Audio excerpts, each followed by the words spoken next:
Advanced Medical Imaging is the largest radiology group in Nebraska, located in Lincoln at 7601 Pioneers Boulevard. At Advanced Medical Imaging, they utilize state-of-the-art technology and blend it together with their compassionate, skilled team to guide you through every step. Whether it's an MRI, CT scan, or X-ray, their precise diagnostics help your doctor deliver the best care plan for you. Choose clarity and comfort in your life by choosing Advanced Medical Imaging, located at 7601 Pioneers Boulevard and online at amimaging.com. Go Hog Wild Pit Barbecue. It's $5.99 barbecue time. Hurry to Hog Wild for a complete barbecue meal that's only $5.99. Get a one-meat sandwich loaded with our award-winning barbecue, plus your choice of a classic side and drink for just $5.99. Upgrade your sandwich to beef brisket for just $1 more. Join us for lunch or dinner in Lincoln at 3210 Cornhusker Highway. Order online at GoHogWild.com. But don't be late, we close at 8. Wall to Wall Wine and Spirits is your place in North Lincoln to go for all your needs in wine, spirits, and beer. They also have a large variety of cigars in their walk-in humidor, and they have a top-notch walk-in temperature-controlled high-end wine room. Plus, you can enjoy free samples from their tasting bar. There's only one place to go for all your needs for spirits and cigars. That's Wall to Wall Wine and Spirits on North 27th Street in Lincoln.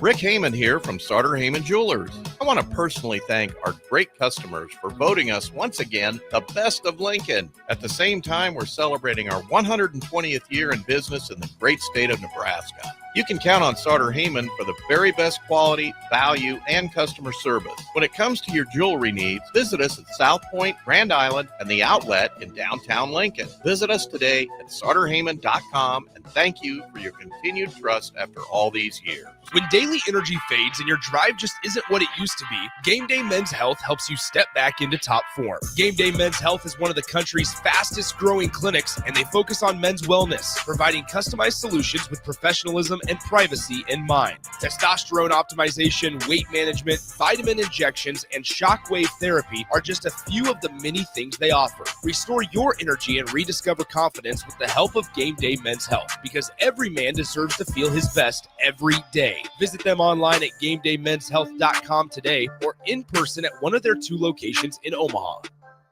93.7 The Ticket, Fox, KFXL weather. Sponsored by John Henry's Plumbing, Heating, and Air Conditioning. Your Lincoln forecast for today. See mostly sunny skies with a light breeze. An afternoon high near 69. Tonight, mainly clear skies with light winds, low around 44. And tomorrow, a chance of showers and storms. Otherwise, mainly cloudy and breezy with the high around 66. I'm meteorologist Kyle Flecker for 93.7 The Ticket and theticketfm.com. This is Lincoln's home for sports talk on the FM dial. Also online at theticketfm.com. On the internet, KNTK FM Firth, 93.7 The Ticket.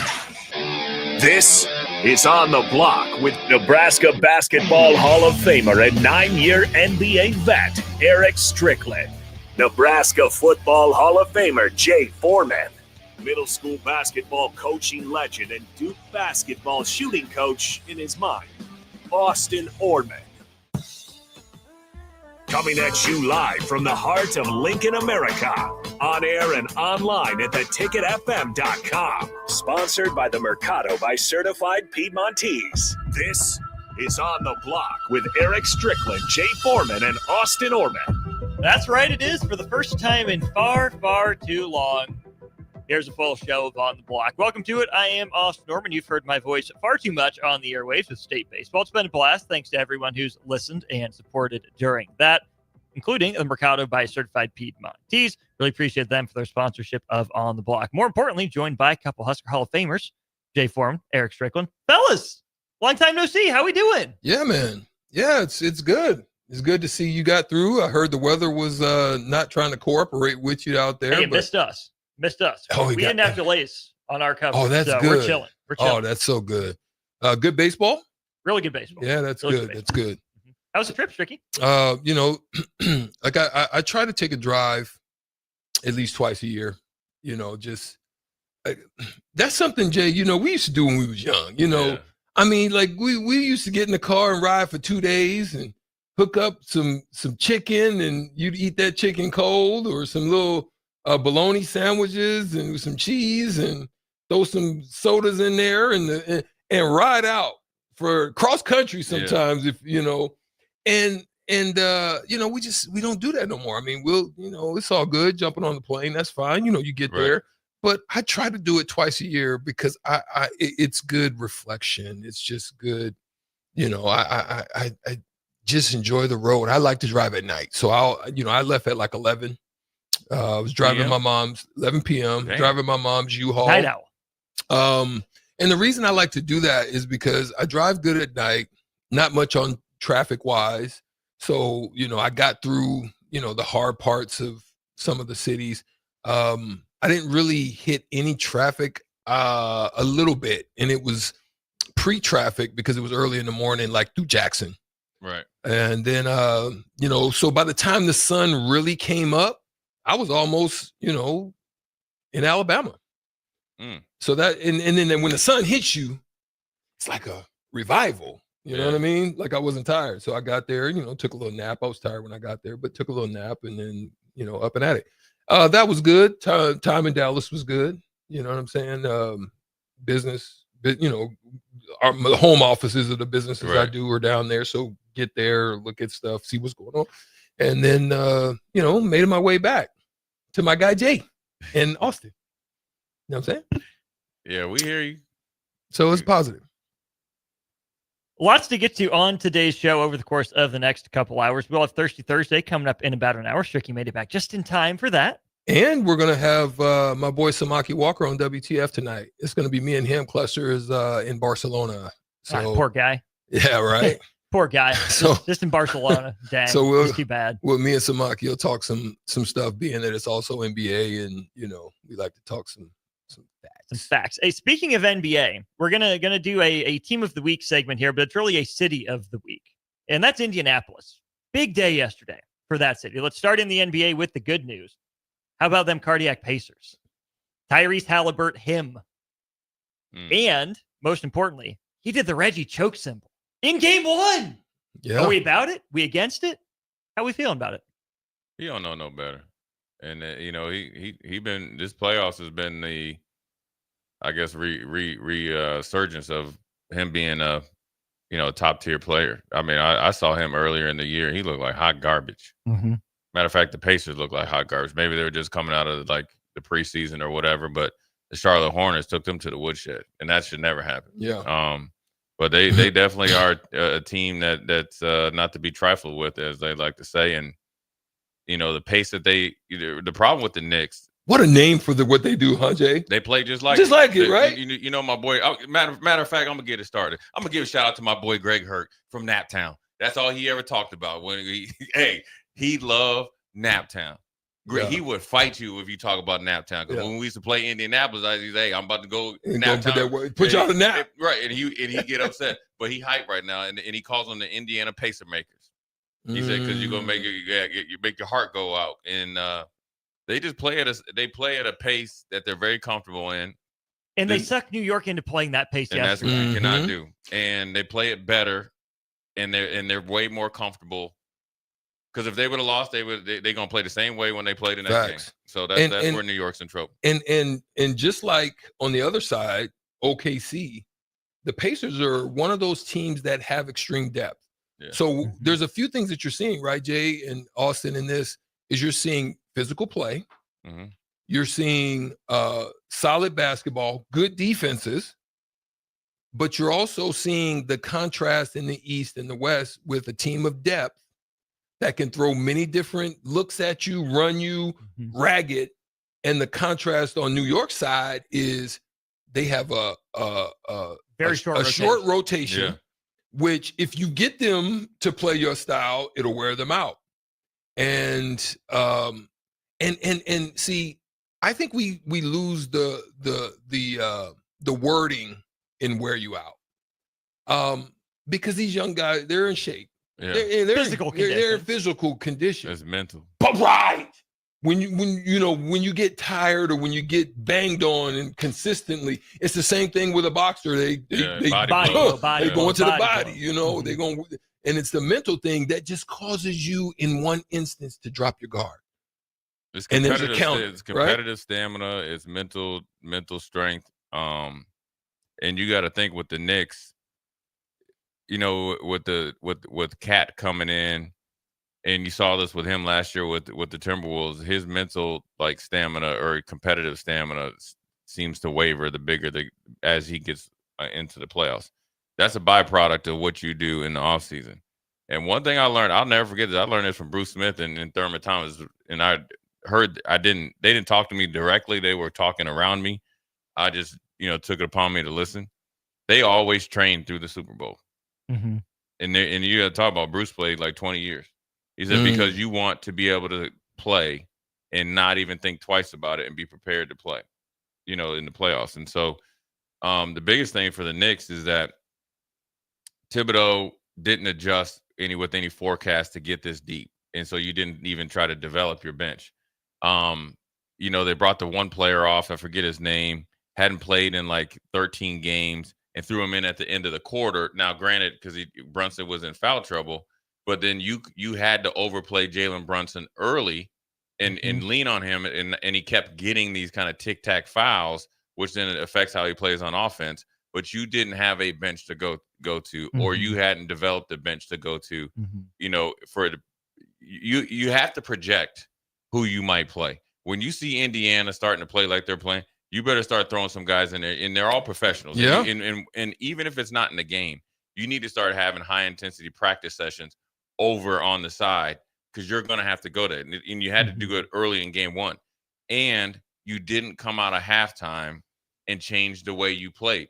You were at Indiana's pace at halftime. They were only down by 4, even though they started out real hot. But they were only down by 4, and they withstood New York's barrage coming back, and they weren't really playing well. But you're in it was like 66 to 62 or 68, 64, 4-point game.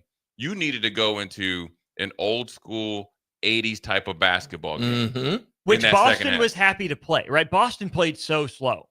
Indiana sped them up. And to New York's credit, despite the depth, they were up 7 inside a minute to go.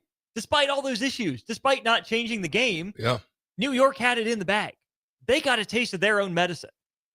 They did that to Boston. Yeah. What I love, so here I'm going to go a little bit deeper, because we can talk about Aaron Nesmith, just the wonderful way in which he was able to come through clutch for them. 8 of 9, and they were tough buckets. Made 4 off the bounce threes, 4 of 5. He hadn't made 4 off the bounce threes like in the last month. Yeah. I mean, you like that, right? Good balance from that group. But here's before you get off on that on Nesmith, how about this? In NBA history, per OptaStats, 2 players have had 20 or more points and 5 or more threes in the fourth quarter of a road playoff game. Nesmith's one of them. You know who the other one was? Reggie Miller.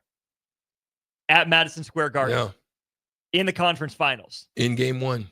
On a Wednesday. Spooky, right? Here's a couple things I love about the Pacers team, and we just talked about Halliburton and how things have gone with him. He brought back the Sam Cassell. He brought back the Reggie Miller. I think this is a huge opportunity if Adam Silver was really taking a look at how things are going, because we've talked about it here on the block, in that the NBA has to find a shift, because LeBron, KD, Steph, and the likes of them are exiting stage left. With that being so, I thought you needed to do it in the earlier stages of this year, where you needed to bring a combination and bring back the rivalries. It shouldn't be Halliburton against Jalen Brunson or nothing like. You shouldn't even be having that talk. It should get back to Pacers Knicks, and you should be having all types of promos of the things that are happening that you just shared. You need Dale Davis to come back. Those type of things, because when you used to talk about these teams, you used to talk about them. Yes, we knew Ewing was the lead guy. The headliner. You knew Miller was the lead guy. You knew Jordan was the lead guy.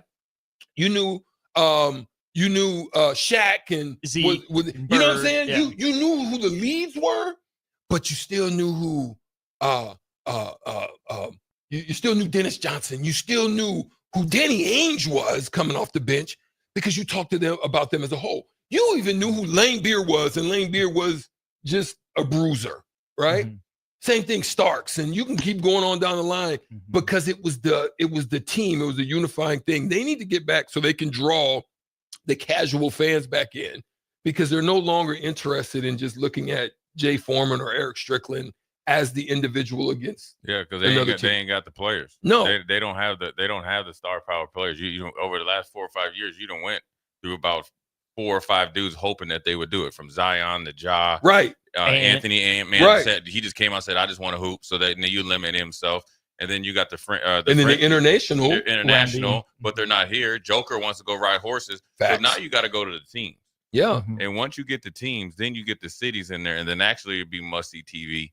And There that's you go. exactly what you're getting with the Knicks and the Pacers. Facts. And then on the West, OKC's doing. No, I'm not. I'm gonna let you finish. Yeah. But OKC's trying to do it. Like Adam Silver, you need But to who's embrace OKC's it by just natural having rival? the after. But by having the after game interviews, where guess what, the whole team stays. Yeah, they're trying to show you. They're trying to do it, and that's one, and that's a young team, and Shea can do it, but he needs to essentially you got to it's called verify. So when you get lucky and you make a birdie, they make you verify it with a par or better the next hole.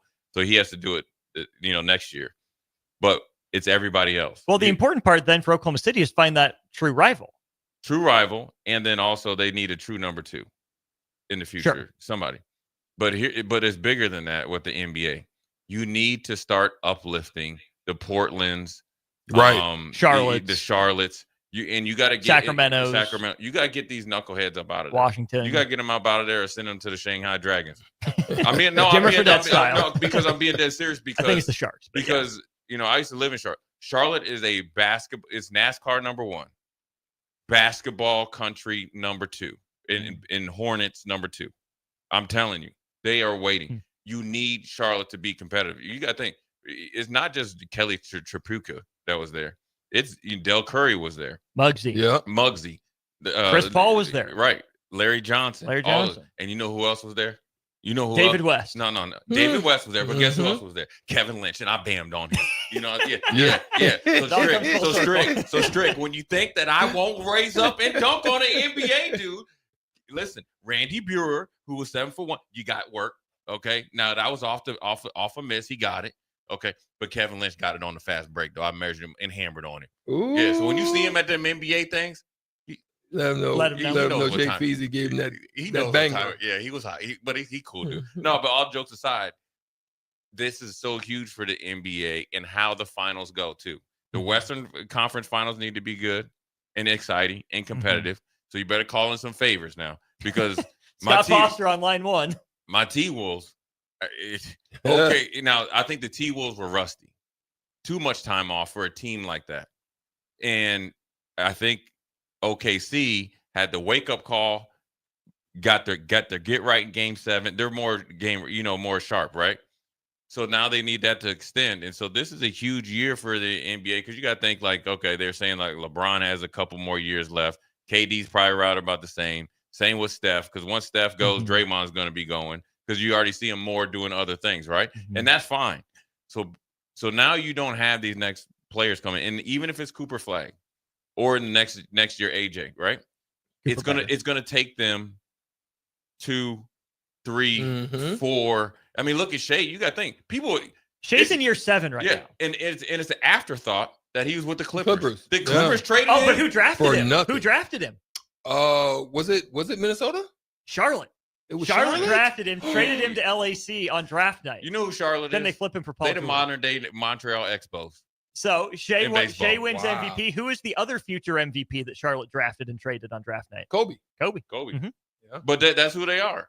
Wow. They like the Expos back in the day. They couldn't afford anybody. No, the Expos were legit.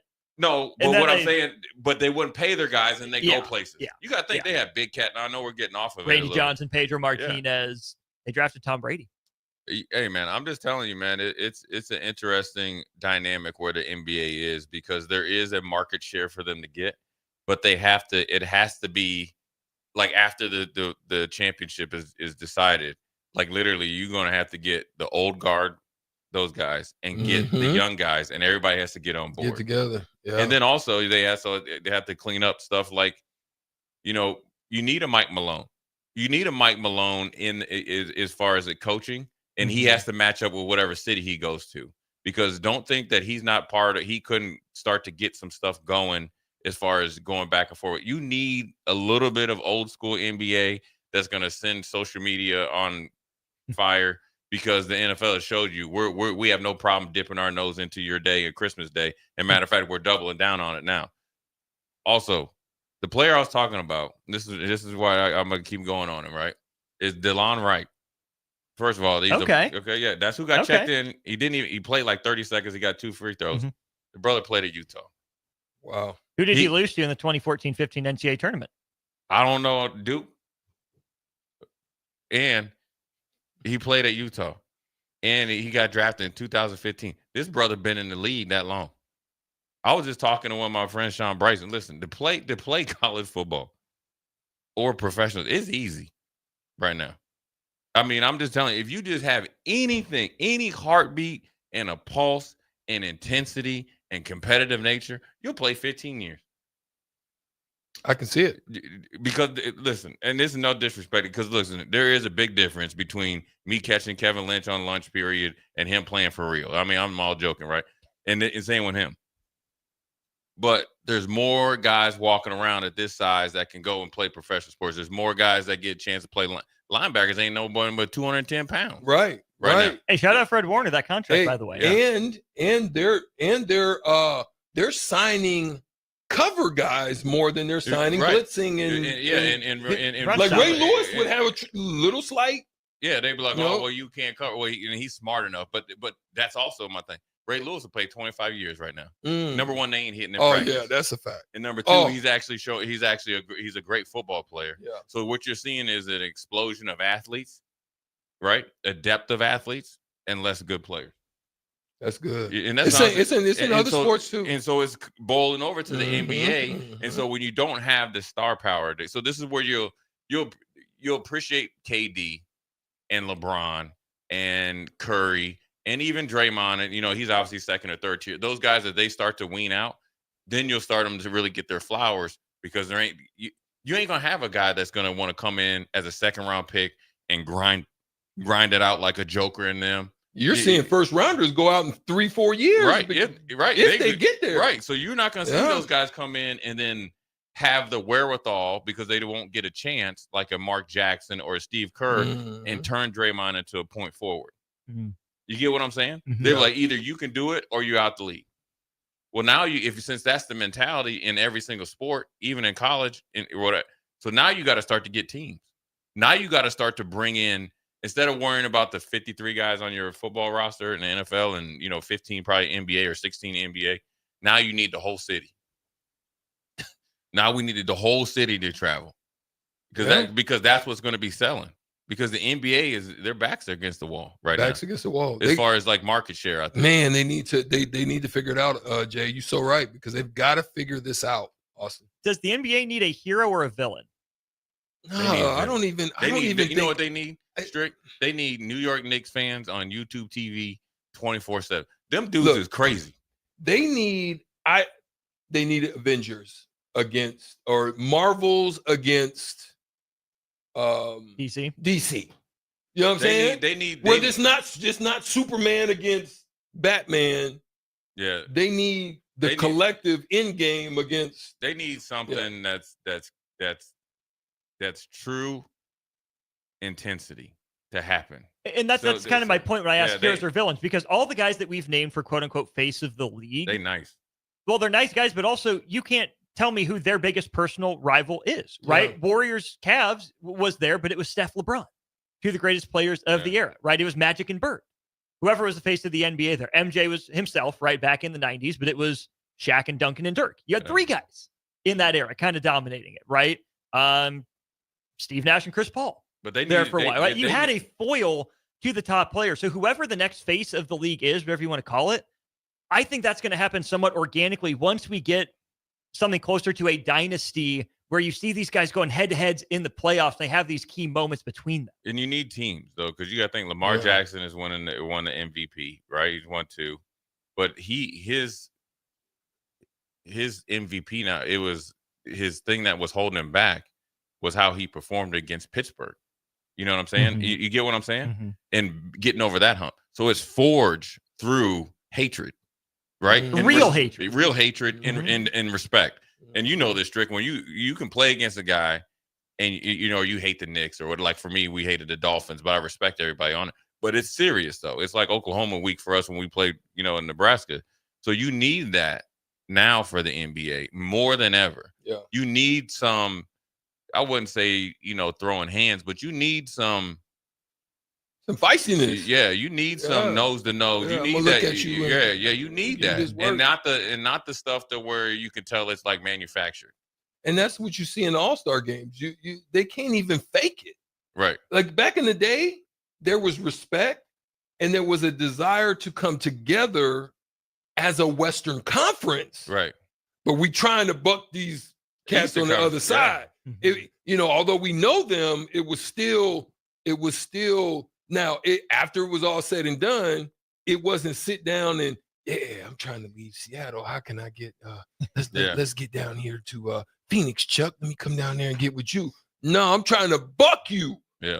Next year. It's who's gonna be the head man in charge in the West. That was how it was, man. It's just not like that no more. It's now everybody's trying to take the how the water flows to the easiest, what is it called? To the least passive least resistance. You know what I mean? Everybody's trying to really get to the way. That's the way. That's how this culture. We hate to be the old guys, but it's the truth. You know what I mean? I remember one time, and we got 1 second. I know we got to go. We're talking to a head coach one time, and he asked me, "Would you rather win lucky, or would you rather play your best and lose?" You know what I mean? And I said, "Well, if I got lucky, that's luck. That means if we play the same team 10 times, that means that's the only game I'm winning because I want to beat you. So out of 10, I'm trying to beat you 7+. So that means when you can't say anything because I own you, right? And that's the difference in the mentality of, winning and stuff like that. Lots more to get to throughout the course of the show. Good NBA discussion in segment 1. We'll go to break, talk some Big Ten baseball, some Nebraska baseball with Evan Bland of the Omaha World Herald. Then we'll have the shootout with Strick, Thirsty Thursday. And then the big news of the day, seeding changes to the college football playoffs. It's here for 2025, and the NFL is also considering some seeding change models. We'll get into all that and more as we continue on the block. As always, brought to you by the Mercado by Certified Piedmontese. Follow Austin Strick and On the Block on Twitter at Austin Orman, eStrick20, and On the Block 93.7. More of On the Block coming up. Wall-to-Wall Wine and Spirits is your place in North Lincoln to go for all your needs in wine, spirits, and beer. They also have a large variety of cigars in their walk-in humidor, and they have a top-notch walk-in temperature-controlled high-end wine room. Plus, you can enjoy free samples from their tasting bar. There's only one place to go for all your needs for spirits and cigars. That's Wall-to-Wall Wine and Spirits on North 27th Street in Lincoln.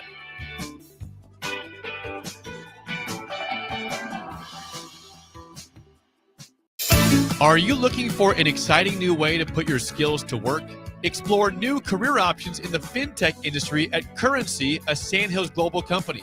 We offer full-time positions in financial sales, compliance, operations, and other fields. We also offer a 4.5-day work week, an attractive benefits package, and opportunities for advancement. Put your motivation to work and grow with us at Currency. Visit gocurrency.com/careers to learn more. Hey there, this is Paul Scheel, owner of High Electric. I want to thank our friends and loyal customers and introduce High Electric to those looking for a new electrician. We've been serving the Lincoln and Omaha area for over 30 years, from design to install, upgrades, and repair.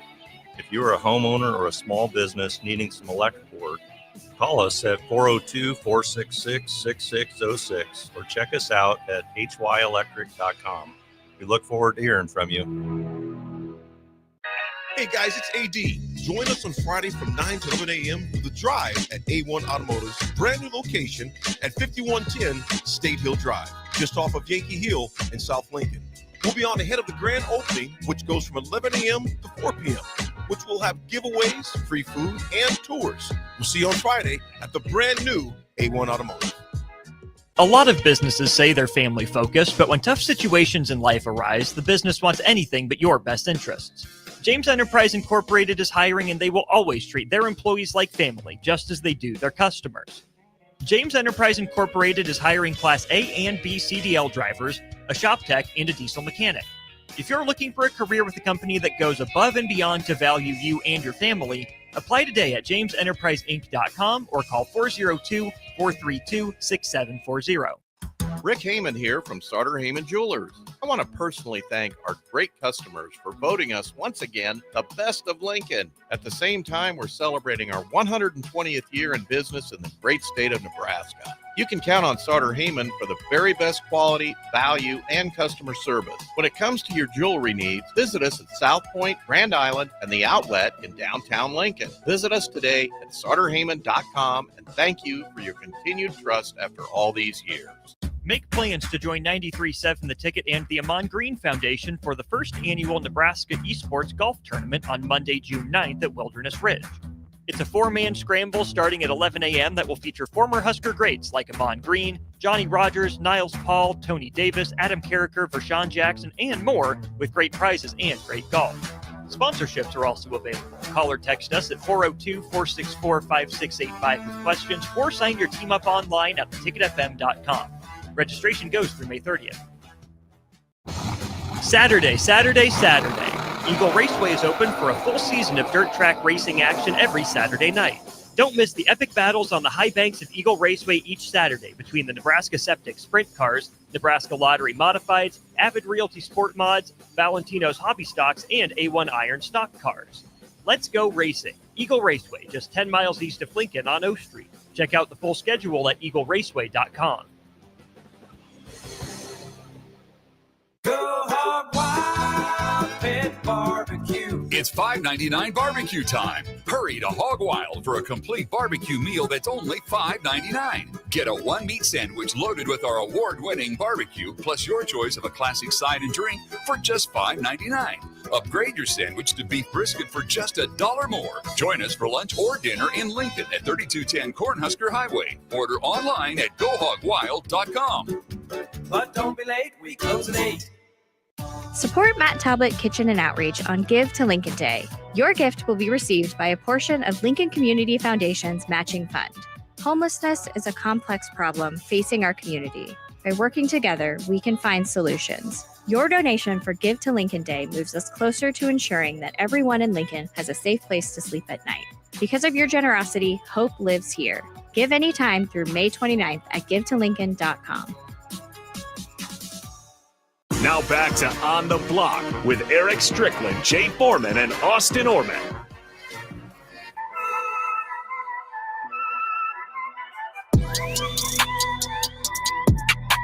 Rolling right along into On the Block, segment 2 of the show. It is not a Wednesday, and it's not 4:30, but that's okay. We're headed to our Allo Fiber VIP line.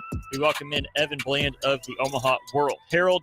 We've both been at some baseball tournaments, different ones. Evan, I've been out at State, and we were discussing this a little bit. It's kind of crazy just how much college talent there is in the Nebraska prep ranks. We know that Nebraska has had a lot of players go a lot of different places in baseball. But there's a lot of Husker commit flavor at the state tournaments. Jay Ciola we saw. Brody Gindra's been really good. But then you have a guy like Danny Wallace going to Oklahoma State, a lot of upper-level, JUCO talent with Hutch and Northeast and Johnson County, places like that. It's really incredible just how consistently Nebraska has been, a state that pumps out a lot of next-level baseball talent. Yeah, totally. And it's like when you think about the talent in the state of Nebraska, I think, per capita, from a volleyball perspective, it's right up there. Mm-hmm. What we've seen in football has been sort of a renaissance these last 6 or 7 cycles back to what they produced in the 90s. There have been some quality basketball players that we've seen, especially that have gone to other teams and done well outside of the state. And, I think baseball kind of can get lost in that discussion sometimes, but you have a guy like Cam Kojal, who's gone on to succeed, and Tyson Lewis was drafted out of high school last year, and some other guys. Not to mention, just the players that end up at Nebraska. So it's really impressive the numbers of academies and training centers and travel teams that have cropped up, especially in the last 15 to 20 years. And it's producing some really high level state games that you're getting to witness firsthand. A lot of people are, and certainly now, I think a lot of those guys are matriculating upward. And you mentioned the JUCO thing. I think that's a pretty common path too, is you see a lot of these guys go to Kansas somewhere or to Iowa Western for a year or two, and then they're getting some pretty big offers. So, it's probably right near the pinnacle of what this state's put out in these last few years in terms of its baseball talent. I've been at the state tournament. We'll be back there again tomorrow. You will be back at the Charles Schwab Field for the remaining portion of the Big Ten tournament that Nebraska advances to a meaningful game. We'll get to that here in just a little bit. But Evan, right before Nebraska played, 2 double-digit seeds won their opening games to set up some meaningful games for them. Nebraska nearly became the third. Just on the opening day, did you see the Big Ten baseball format, working the way it was intended to?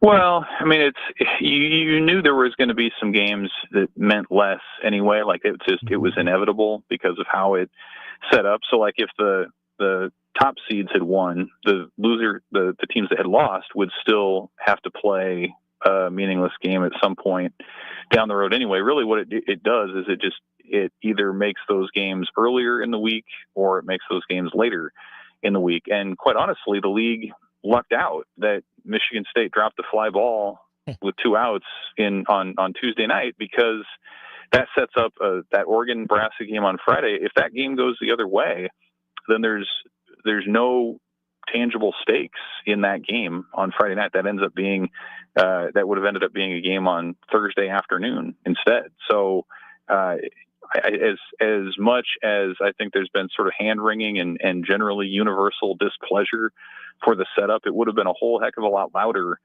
if the home state team was playing in a game that should have been or could have been exciting, and it didn't play out that way. You look at today too, for example. I mean, they're putting 4 games into today with a nod toward maybe some inclement weather on Friday. Well, 3 of the 4 games today have no bearing on how the tournament plays out. The exception, I believe, is the one going on right now, USC and Penn State, with the winner advancing. But other than that, I mean, you have a day full of action out there, and it's just hard if you're not a parent or just kind of in town to see the school. It's hard to, muster up a reason to go out there from a competitive standpoint. So that's something they're going to have to work through. I think that's something the Big Ten's open to revisiting in the off season, what that format looks like, whether you change the number of teams, whether you change the tiebreaker, whether you change the format. I think a lot of that will be on the table, especially after a lot of these coaches now have seen this thing play out in practice instead of just talking about it in theory. I think there are a lot of those concerns and complaints that are valid, and I've certainly voiced my own in different avenues. But when I sat down and I thought about it, Evan, let's take this Oregon-Michigan State game, for example. It's meaningless, has no bearing on how the rest of the tournament, plays out, except that it does. There's that eternal rest versus rust debate. And so, yeah, Michigan State can't advance on.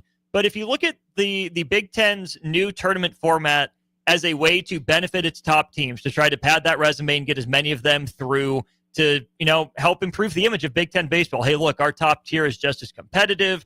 We're doing everything we can to push our top teams that have proved it throughout the regular season through. A low-stakes game in a new environment, it stinks for Michigan State to have to be that sacrificial lamb. But I do think if the Big Ten's goal is to advance its top teams on into the tournament and do the best for them to improve their NCAA tournament seeding, create the best tournament possible, whatever, giving your top seed a game that doesn't really matter for them to get their feet wet in the environment, to get comfortable, knock off, some of the rust that might come from a little bit of an extended layoff. I think it's in some ways just another benefit for the top teams to have this extra game to get ready. Yeah, I mean, you can make that case for sure. They haven't played in a number of days. I believe they've been in Omaha really since the end of last week. So just kind of hanging out. And yeah, you maybe you get the benefit of this essentially an exhibition game to get your timing back, especially in terms of the lineup. And it's not totally meaningless for Oregon either, in the sense that they still have a national seed that they're looking to secure. I mean, they're top 5 in the polls, but they're right around, I think, 12 or 13 in the RPI. And you lose to a team like Michigan State, which is in triple digits for sure. I mean, I don't know for sure, but that could make the difference in a seeding line. That could make the difference potentially in hosting in the Supers versus having to go on the road. So, I mean, Oregon's been red hot lately. That it's not a game that you want to lose just from an NCAA perspective, in addition to a momentum thing. And then you have to figure out, how do you want to handle the pitching? I don't believe they've still announced what they want to do. If you go with your regular ace, Grayson Grinzel, or if you go with your number 2, Colin Clark.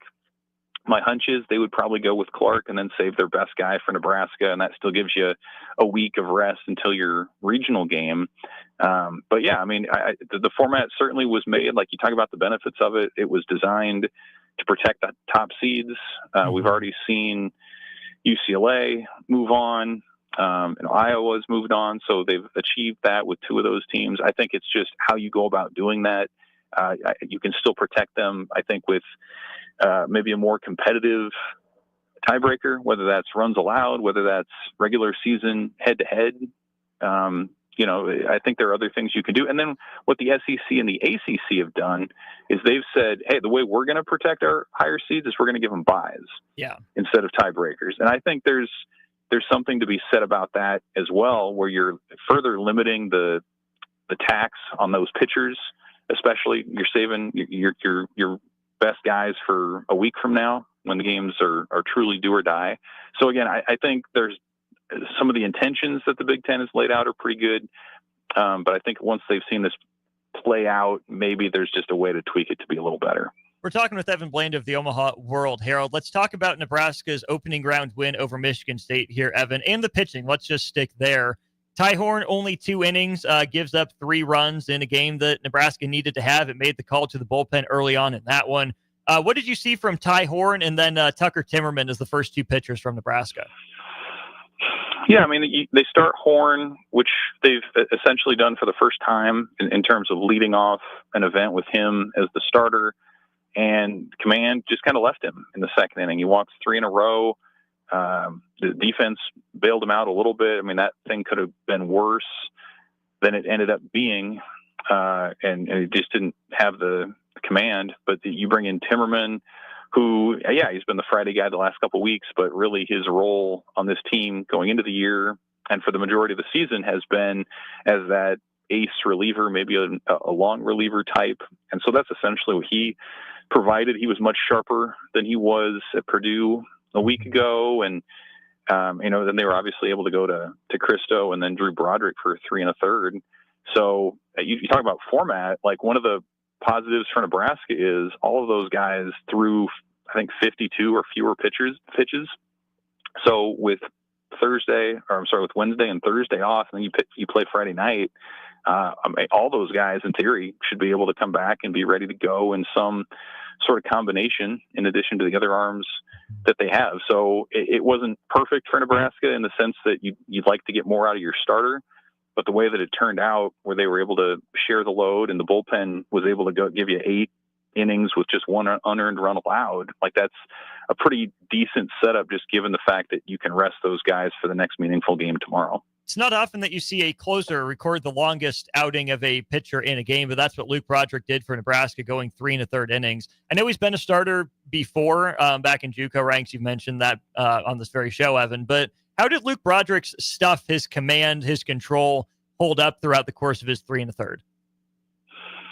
I mean, pretty good. Like, it was generally low stress with what he was able to do. His slider, kind of his sweeping pitch, has been his bread and butter, and then he'll mix in the fastball and the change. And I mean, it just kind of felt like once Giroux got out of the game for Michigan State, their ace, like, it was just kind of a matter of time after Nebraska had tied it that they were going to find a way. I mean, Michigan State's offense is not a world beater by any means, but I mean, Luke Broderick, to his credit, he was second team All Big Ten. He was probably Nebraska's most consistent pitcher, starter or reliever all year. And so, like you mentioned, he was a starter a year ago. So that workload that he had on Tuesday doesn't necessarily concern you as much as maybe it would somebody else who's used to shorter outings. But I think he'd absolutely be available again. I mean, it's truly all hands on deck. If Nebraska loses Friday night, you're not saving your bullets for anything else. Like, that's the end of the year. So if they need Broderick to come in the middle innings because they feel like that's what you got to do, then you do that and you figure out the rest, if you get to that point. But yeah, I mean, he's been really solid for them all year. I think that's, like, when you think about what Nebraska envisioned its pitching to be this year, he's one of the few guys who I think ended up actually fulfilling the role that was expected and maybe exceeding expectations from what coaches thought and from what maybe fans thought as well. So we'll see if he can keep that going, but he looked awfully good and bought Nebraska enough time to pull out that win on Tuesday. Nebraska hadn't really struggled with Jerwa in the past. He was much better against them on, what would that have been? Monday night, Tuesday night, whatever it was. It feels like it was forever ago now. But how do you think Nebraska handled the Michigan State lefty? I know they only got one run off of him, but they got him out of there in the 6th inning. How was Nebraska's approach against the ace? Yeah, I mean, they said afterwards they really tried to take away the fastball. And if you can be ready for that kind of mid-90s heat, then you should be able to adjust as needed to some of the off-speed stuff. And that was the scout on Jerwa from Major League Baseball scouts, was like, really good fastball, pretty good changeup. If the off-speed stuff's working, then he's really good. I think sometimes Nebraska tends to do better against some of these power pitchers because it's not a power offense. Like, you look at what Jerwood did against Oregon, for example, earlier in the month. He goes complete game, strikes out, I think it was 11. And sometimes, like, that power on power really does favor the pitcher. But when you have a lineup like Nebraska's that isn't going to hit a lot of home runs, isn't really interested in hitting a lot of home runs, they're going to work the count. They're going to slap some singles. They're going to put pressure on you on the bases and in the bunt game. Like, sometimes that's the kind of stuff that can really pile up a pitch count and get a guy out earlier. And that's kind of what happened with Jerwa. He goes 6, and Michigan State doesn't have a ton of bullpen depth. And so Nebraska, kind of chipped away, and then they obviously were the beneficiaries of the late error there. But I think that's kind of what you look at too. When you talk about spinning it forward with potentially Grayson Grinzel, Oregon's lefty ace, it's kind of the same sort of deal. Like, those guys are used to dealing with big power bats a lot of the year. And so what Nebraska often puts out there is a little bit more of a changeup. And if you can, their recipe has tended to be, if you can get into the bullpen by the 5th or the 6th inning, and you're not quite to those high leverage arms on the back end, good things can tend to happen. Nebraska missed Oregon in the regular season. What's Nebraska going to need to do to take down the top team in the Big Ten and advance to the semis in the Big Ten tournament, Evan? I was looking today at, when Nebraska, when it's pulled its biggest upsets this year, and it has a few, it's 4-2 against ranked teams. It's tended to have a big offensive game. It's tended to hit a big home run or two. So I think you probably have to start there and say, if Nebraska's going to win, somebody is going to go deep and maybe provide you 2 runs that you don't necessarily expect to have, or that come about a little bit easier or quicker than you would think. And then, on the Oregon side, I kind of looked at what's the thing that kind of has held them back at times. And usually for them, it is those middle innings. It's that bullpen where maybe the game's even into the 4th or the 5th, and then they're just not quite into their back end arms yet. And they have dropped some games. I mean, they lost a series earlier this year to Ohio State, the worst team in the Big Ten. And that way, I think the bullpen's kind of figured itself out from there. But I think that's kind of what I'm looking at. If you're talking about like the anatomy of an upset, I'm looking for some power from Nebraska. Maybe that's from one of the guys who comes back tomorrow night. Max Beatonback, Ty Stone, if they're able to start or to come off the bench and provide a little offense, maybe it's them. And then, again, if the offense can make the starter, whoever that is, pile up some pitches early and get into that bullpen, with the home crowd, I think all that plays in their favor. The other thing I would add real quick too is the ballpark does play big. And so Oregon's offense, they've 107 home runs this year. A lot of those fly balls that get out in Eugene are not going to get out in Omaha. So that's, I think, another factor maybe to watch on Friday night. That's coming up Friday night, as is Husker softball, as is the Class A State Baseball Championship. Lots going on in the world of baseball. Covering Husker baseball is Evan Bland of the Omaha World Herald. Evan, thanks again for your flexibility. Glad we could catch up today. Have fun out at the Diamond tomorrow night. Hey, same to you, Austin. Thanks. Bye. Pretty sure will. That's Evan joining us on our Allo Fiber VIP line. Allo is where they understand the importance of exceptional service with local heart. Let's go to break, but we need a contestant for the shootout with Strick. $30 to Buffalo Wings and Rings is the prize that's on the line for you. Call now, 402-464-5685. 4 questions for Strick, 4 for you. You beat him, you get $30 to Wings and Rings. We'll play the game show and wrap up hour 1 of On the Block in just a moment. Download our app by searching for 93.7 The Ticket in your app store to stay in touch and listen all day wherever you are. More of On the Block next on 93.7 The Ticket and theticketfm.com. Saturday. Eagle Raceway is open for a full season of dirt track racing action every Saturday night. Don't miss the epic battles on the high banks of Eagle Raceway each Saturday between the Nebraska Septic Sprint Cars, Nebraska Lottery Modifieds, Avid Realty Sport Mods, Valentino's Hobby Stocks, and A1 Iron Stock Cars. Let's go racing. Eagle Raceway, just 10 miles east of Lincoln on O Street. Check out the full schedule at eagleraceway.com. Rick Heyman here from Sartor Heyman Jewelers. I want to personally thank our great customers for voting us once again the best of Lincoln. At the same time, we're celebrating our 120th year in business in the great state of Nebraska. You can count on Sartor Heyman for the very best quality, value, and customer service. When it comes to your jewelry needs, visit us at South Point, Grand Island, and the Outlet in downtown Lincoln. Visit us today at sartorheyman.com, and thank you for your continued trust after all these years. Memorial Day is coming up quickly, and you know what that means. Grilling season. You know what's more embarrassing than an overcooked piece of meat? A dirty, disgusting, and grimy grill. Let the pros at Husker Grill Cleaning get you ready for grilling season. They'll take your grill apart piece by piece, scrub every inch, and reassemble it so your grill can look and perform its best. Visit their website at huskergrillcleaning.com today to schedule your appointment. Husker Grill Cleaning, serving Lincoln, Omaha, Malcolm, and more. Attention! Acres is cutting interest rates and offering great deals below market value on the largest selection of used inventory in the nation. For a limited time, Acres is offering interest rates as low as 2.9% on our late model John Deere ag equipment. Acres' low interest rates, along with our below market prices on select John Deere used planters, tractors, sprayers, and combines, makes it a great time to upgrade your equipment for the 2025 season. Visit acres.com for details. That's AKRS.com. Offer ends May 31st, 2025. Subject to approved financing. Offer may change at any time without notice.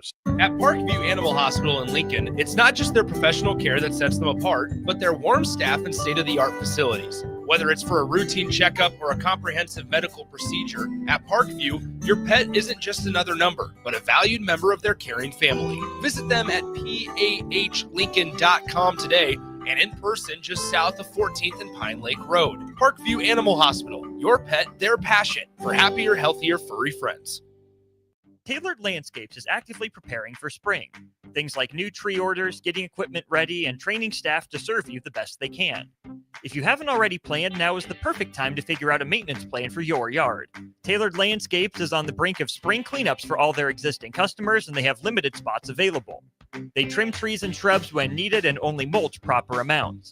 Give Tailored Landscapes a call at 402-432-2572 to set up a meeting with one of their designers and stop by the Tailored Life store in Bennett. Go Hog Wild Pit Barbecue. It's $5.99 barbecue time. Hurry to Hog Wild for a complete barbecue meal that's only $5.99. Get a one-meat sandwich loaded with our award-winning barbecue, plus your choice of a classic side and drink for just $5.99. Upgrade your sandwich to beef brisket for just $1 more. Join us for lunch or dinner in Lincoln at 3210 Cornhusker Highway. Order online at gohogwild.com. But don't be late, we close at 8. Rashawn Jackson here for Bauer Underground, who has been serving local contractors and utility contractors all across the state since 1997. When you see the black and white trucks, you know the baddest dudes in the business have arrived. Bauer is currently looking for equipment operators, laborers, diesel mechanics, and aerial linemen. Join the brotherhood built on hard work, authentic people, and pedigree of success. Bauer, a family-friendly company who reminds you, go Big Red! 93.7 The Ticket. Fox KFXL weather. Sponsored by John Henry's Plumbing, Heating, and Air Conditioning. Your Lincoln forecast for today. See mostly sunny skies with a light breeze. An afternoon high near 69. Tonight, mainly clear skies with light winds, low around 44. And tomorrow, a chance of showers and storms. Otherwise, mainly cloudy and breezy with the high around 66. I'm meteorologist Kyle Flecker for 93.7 The Ticket and theticketfm.com. It's time to play Shootout with Strick. Call now 464-5685 to take your shot against Eric Strickland. Shootout with Strick. Brought to you by Buffalo Wings and Rings. Time to play the game. That's right. We're putting Stricky on the hot seat for the Shootout with Strick. $30 to Buffalo Wings and Rings. Our friends down there at 68th and O is the prize. We have our contestant. It is Dave. Dave, how are you today? I'm ready to go. We love to hear it. Don't forget, Jay Foreman is available as a lifeline for just one question. For those of you who are not on stream, you won't be able to see this, but I am decked out in Indianapolis Colts gear at the passing of Jim Irsay, 65 years old. So we are doing NFL ownership on the Shootout with Strick. Oh, man. Which is another Irsay reason- went down for the count, huh? Mm-hmm. Man, I actually, we'll talk about it. We'll play the on game side. show, Let's go. and then we'll talk about it in just a minute. So 4 questions for Strick, and then, Dave, you will get your questions after that. Strick, your round of the Shootout starts here in 3, 2, and 1. Which NFL team does Stan Kroenke own? The San Diego Chargers or Los Angeles Rams? Jay. Rams. It's the Chargers. No lifeline. Which NFL team does the Rooney family own? The Philadelphia Eagles or Pittsburgh Steelers? Steelers. Yes. He owns the Washington Commanders. John Harris or Josh Harris? Josh. Yep. And which NFL team does David Tepper own? 10, 9, 8, 7. Oh, I was wrong. Jay was right. It is the Rams. My bad. Tepper. 3, 2, Jets. 1. It is not the Jets. Jay? It's the Panthers. It is the Panthers. It is the Panthers. So a 3-point round. I made an error, but I caught it in time. So a 3-point round. Boy, my apologies. You threw me off, man. My apologies. I caught it. I caught it. Exactly. My bad. Exactly. See how they do me? I switched the answers around and I kept it bold. So it's a Listeners, that's how 3-point they do, round. Strick. I caught it. I didn't rig it. I caught it. You're good. Okay. Dave, 3 to I'm tie. playing already. 3 to tie. 4 or more to win. You ready for your round here, Dave? Okay. Starts here in 3, 2, and 1. Which NFL team does Arthur Blank own? The Atlanta Falcons or the New Orleans Saints? Saints. It's the Falcons. Which NFL team does the Pigula family own? The Buffalo Bills or the Denver Broncos? The Bills. It is the Bills. He owns the Jacksonville Jaguars. Omar Khan or Shahid Khan? The last one. Yes. And which NFL team does the McCaskey family own? All right, Jay. Oh, man. It's the Bears. That's easy. Wow, they got me. They did it to Stricky again, bro. They do it every time to Stricky. Oh, my God. Make me waste the thing, bro. Wow. Dave, you win the $30 to Wings and Rings. Hold on the line. We'll get your that lemon information. pepper, Dave. Congratulations. Get that lemon Thank pepper. you much. Wow. Tepper's just been in the news so much, Stricky. I thought you would have that one. Mm-hmm. I see how you do it. You bring me back in, and yeah. Mm-hmm. And you know what? We let you sip with Uncle Kev. So I'm going to need it after this one. Here's the tiebreaker question just for kicks. Jim Irsay did not do this. His father, Bob Irsay, made the move of the Indianapolis Colts from Baltimore to Indy. What year did that move take place in? Oh, Stricky, guess the number. Jay, go over under. What year did Robert Irsay move the Colts from Baltimore to 93. Indianapolis? Stricky says 93. Jay? Over would be more recent. Over would be further back. Under would be more recent. Further back. Further back. Yep. 84. I remember that. It was like in the middle of Dead the of night. night. Middle of the Dead night. night in the snowstorm, right? Yeah. Yeah. Mm-hmm. Boy, they was hot. They was hot. Oh, I bet. I would be too. I bet. Because they did the same thing in Vancouver, and I was so glad I wasn't on that team. In Vancouver went international. It's no different with right. You driving over the border with a bunch of trucks. Tennessee Titans and Houston. Houston forgave Tennessee though, but there's bad blood when you're talking about rival. Listen, it's bad. The Tennessee Titans will get on with Houston Texans. Ooh. Oh, yeah. And the Dallas Cowboys. It's on site because the owner be there every practice, every meeting. He in town. Yeah. How you feeling? You ready to play? It'd be like Wednesday. Like that. Yeah. Trying to knock some blocks off. Yeah. We must got some bets. Literally on the block. Billionaire bets. Hey, Thursday's next. We'll talk some football playoff seeding, both the NFL and the college football playoff. But first, Thirsty Thursday after this. Follow Austin Strick and On the Block on Twitter at Austin Orman, eStrick20, and On the Block 93.7. More of On the Block coming up.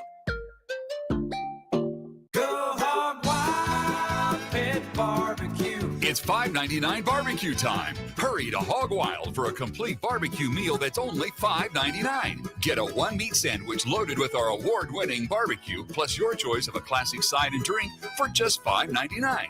Upgrade your sandwich to beef brisket for just $1 more. Join us for lunch or dinner in Lincoln at 3210 Cornhusker Highway. Order online at GoHogWild.com.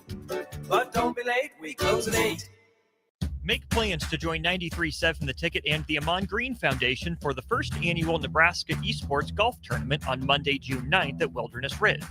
It's a 4-man scramble starting at 11 a.m. that will feature former Husker greats like Amon Green, Johnny Rogers, Niles Paul, Tony Davis, Adam Carricker, Vershawn Jackson, and more, with great prizes and great golf. Sponsorships are also available. Call or text us at 402-464-5685 with questions, or sign your team up online at theticketfm.com. Registration goes through May 30th. This is Lincoln's home for sports talk on the FM dial. Also online at theticketfm.com. On the internet. KNTK FM Firth, 93.7 The Ticket. Hey guys, it's AD. Join us on Friday from 9 to 11 a.m. for The Drive at A1 Automotive's brand new location at 5110 State Hill Drive, just off of Yankee Hill in South Lincoln. We'll be on ahead of the grand opening, which goes from 11 a.m. to 4 p.m., which will have giveaways, free food, and tours. We'll see you on Friday at the brand new A1 Automotive. Attention! Acres is cutting interest rates and offering great deals below market value on the largest selection of used inventory in the nation. For a limited time, Acres is offering interest rates as low as 2.9% on our late model John Deere ag equipment. Acres' low interest rates, along with our below market prices on select John Deere used planters, tractors, sprayers, and combines, makes it a great time to upgrade your equipment for the 2025 season. Visit acres.com for details. That's AKRS.com. Offer ends May 31st, 2025. Subject to approved financing. Offer may change at any time without notice. 93.7 The Ticket. Fox KFXL weather. Sponsored by John Henry's Plumbing, Heating, and Air Conditioning. Your Lincoln forecast for today. See mostly sunny skies with a light breeze. An afternoon high near 69. Tonight, mainly clear skies with light winds. Low around 44. And tomorrow, a chance of showers and storms.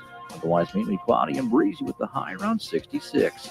I'm meteorologist Kyle Flecker for 93.7 The Ticket and theticketfm.com. Vershawn Jackson here for Bauer Underground, who has been serving local contractors and utility contractors all across the state since 1997. When you see the black and white trucks, you know the baddest dudes in the business have arrived. Bauer is currently looking for equipment operators, laborers, diesel mechanics, and aerial linemen. Join the brotherhood built on hard work, authentic people, and pedigree of success. Bauer, a family-friendly company who reminds you, go Big Red! A lot of businesses say they're family focused, but when tough situations in life arise, the business wants anything but your best interests. James Enterprise Incorporated is hiring, and they will always treat their employees like family, just as they do their customers. James Enterprise Incorporated is hiring Class A and B CDL drivers, a shop tech, and a diesel mechanic. If you're looking for a career with a company that goes above and beyond to value you and your family, apply today at jamesenterpriseinc.com or call 402-432-6740. Are you looking for an exciting new way to put your skills to work? Explore new career options in the fintech industry at Currency, a Sandhills global company. We offer full-time positions in financial sales, compliance, operations, and other fields. We also offer a 4.5-day work week, an attractive benefits package, and opportunities for advancement. Put your motivation to work and grow with us at Currency. Visit gocurrency.com/careers to learn more. The end of the school year is drawing near, which means graduation parties are coming soon. Are you prepared for hosting? Führer's Cheese Spread is the dip that brings everyone together to celebrate graduations and the close to a great school year. And it goes well with crackers, meats, soups, and more. How could you consider throwing a party without it? Get to your local grocery store today and load up on Führer's Cheese Spread. No graduation party is complete without it. Why wait until Friday to start your weekend? Go ahead, start right now. You're thirsty now, and 93.7 The Ticket is here to help you stock up. Just in time for the weekend when I like to hit the clubs. Time to broaden your horizons and try some new wine and beer. It's Thirsty Thursday with Kevin Meyer from Meyer's Cork and Bottle.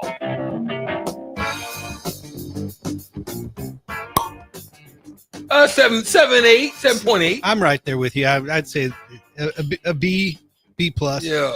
Well, 7.8 would be a C, wouldn't it? No. This is 78. There he is. Wait, which one? There we go. And I'm just saying. That's only when you go Mr. ACT parochial school. This Technicality perfect. Tim over there. We got the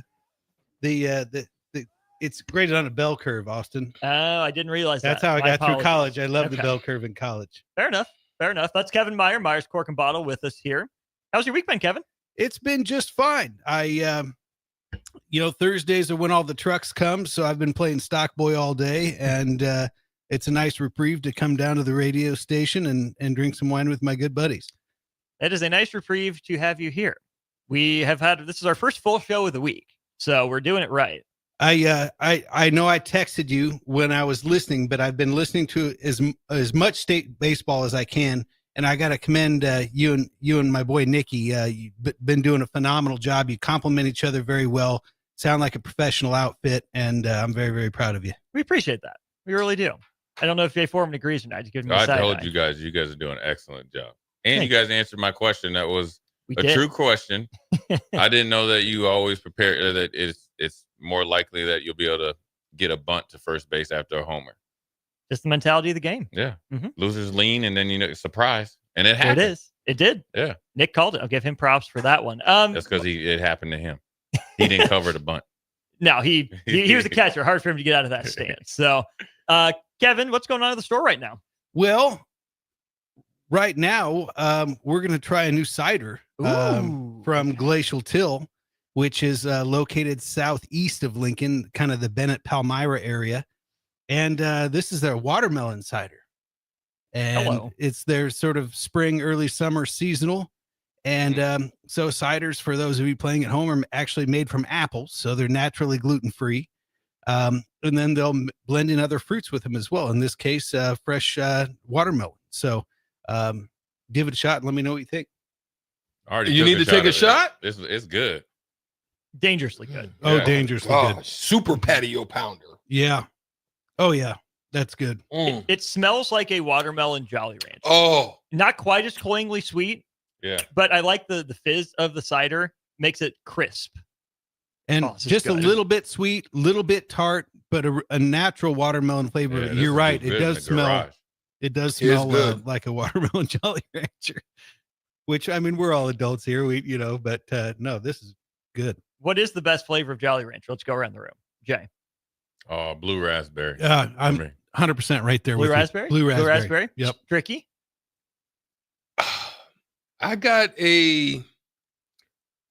I'm trying to say I can sense the watermelon, but I'm trying to see if it's that got a hint of that strawberry to it on the back. I don't think he was listening to the question. What was the question? The question was, what's your favorite flavor of Jolly Rancher? Oh, I don't even like them. You know what's Really? you know what's a close second for me because I don't you like don't 'em. get them. I think the blue raspberry and the cherry are the best because you They don't. tore my They're teeth not up. in the. You don't get them a lot. I- Green I- apple too. I don't like them. I'm out on the green apple, but I'm with you on the cherry and the blue raspberry. See, the correct answer is watermelon is first, then blue raspberry. Big watermelon Jolly Rancher guy. This is directly up my alley. Yeah. This is that They 3-1 took fastball. too long. It was like Just in. it was like the everlasting gobstoppers. I felt like every time I had a Jolly Rancher. And it turned your tongue whatever color, So No, that's I part like of the now. fun there. I like now and later's better. Now and later, man, Interesting. I haven't had one Okay. of those in a long time. The Now and later's banana a hit, ones. too. The banana ones. They all hit. Ooh. Do you guys? Especially when they soft and they're not. Oh yeah, really when they hard. soft and they're not too hard. Yeah. You guys remember the taffy? That Laffy Taffy? No, not Laffy Taffy. It came in these long strips. It was almost like a 2x4 size. Oh gosh. And they were flat, and it would break until you softened in your mouth. I remember getting this when my when my folks would play softball, and they would sell it in concessions at the softball field. And you was a big league chew guy. Yeah, I was. Yeah. But if you bit into this taffy and then tried to pull your teeth apart, you might lose the tooth. No. Back then, you know the ones that I liked was the Chico sticks, but they would tell you they had to. You would eat at dinner, right? You'd be still tasting it. Still tasting it. Yeah, What still is stuck in a your teeth. Chico stick? It's basically the same thing as the inside of a Of a Butterfinger without the chocolate. Oh, Chico sticks. Chico sticks used to go They hard. were money. Hard. They were money. They got that nice little taffy. That's back when candy was for real, man. Yeah. What, okay, all-time favorite candies. Butterfinger. Oh, the Butterfinger. My yeah. man. Yeah. Yeah, I like me a Butterfinger. Let's see. That's a good one, Jay. All-time favorite. $100,000. Nice. Okay. No. Okay. See where it's coming from. Whatchamacallit. Yeah. Yeah. What do you Yeah. call it? Whatchamacallit. I know. Yeah, whatchamacallit is good. I'm gonna tell you on the sneak though, the Babe Ruth bars, Ruth? they were good. Ruth? The what's the one with the nuts around them and the Pause. Salted nut roll? Hey, yeah. Hey, you know what? Yeah, the before salted I nut was gonna before I was gonna describe it, I knew strictly. Just a call. Yeah, I knew He was coming. So, little secret for you: if you're not a candy corn guy, Oh, I love candy corn. candy Bussin'. corn. Candy corn busting. Well, Yeah. if you mix that with salted peanuts, it tastes identical to a salted nut roll. Really? Really? No way. Yes, sir. Yes, sir. You try me Bruh, out. Try come me out. on, Uncle Kev. Try me out. I'm telling you. We have Derek in the car saying Payday is a poor man's salted nut roll. Hey, listen, Payday Yeah, was Payday was good, rocking too. though. Yeah. Payday rocks. They got that good Yeah. salty. caramel Yeah, little bit going yeah. on. Payday Yeah. went hard. Payday went hard. I mean, you can never go wrong with the Snickers, and you can, the bakes. You can never go wrong with those. You know what I'm saying? But yeah, I mess with Payday.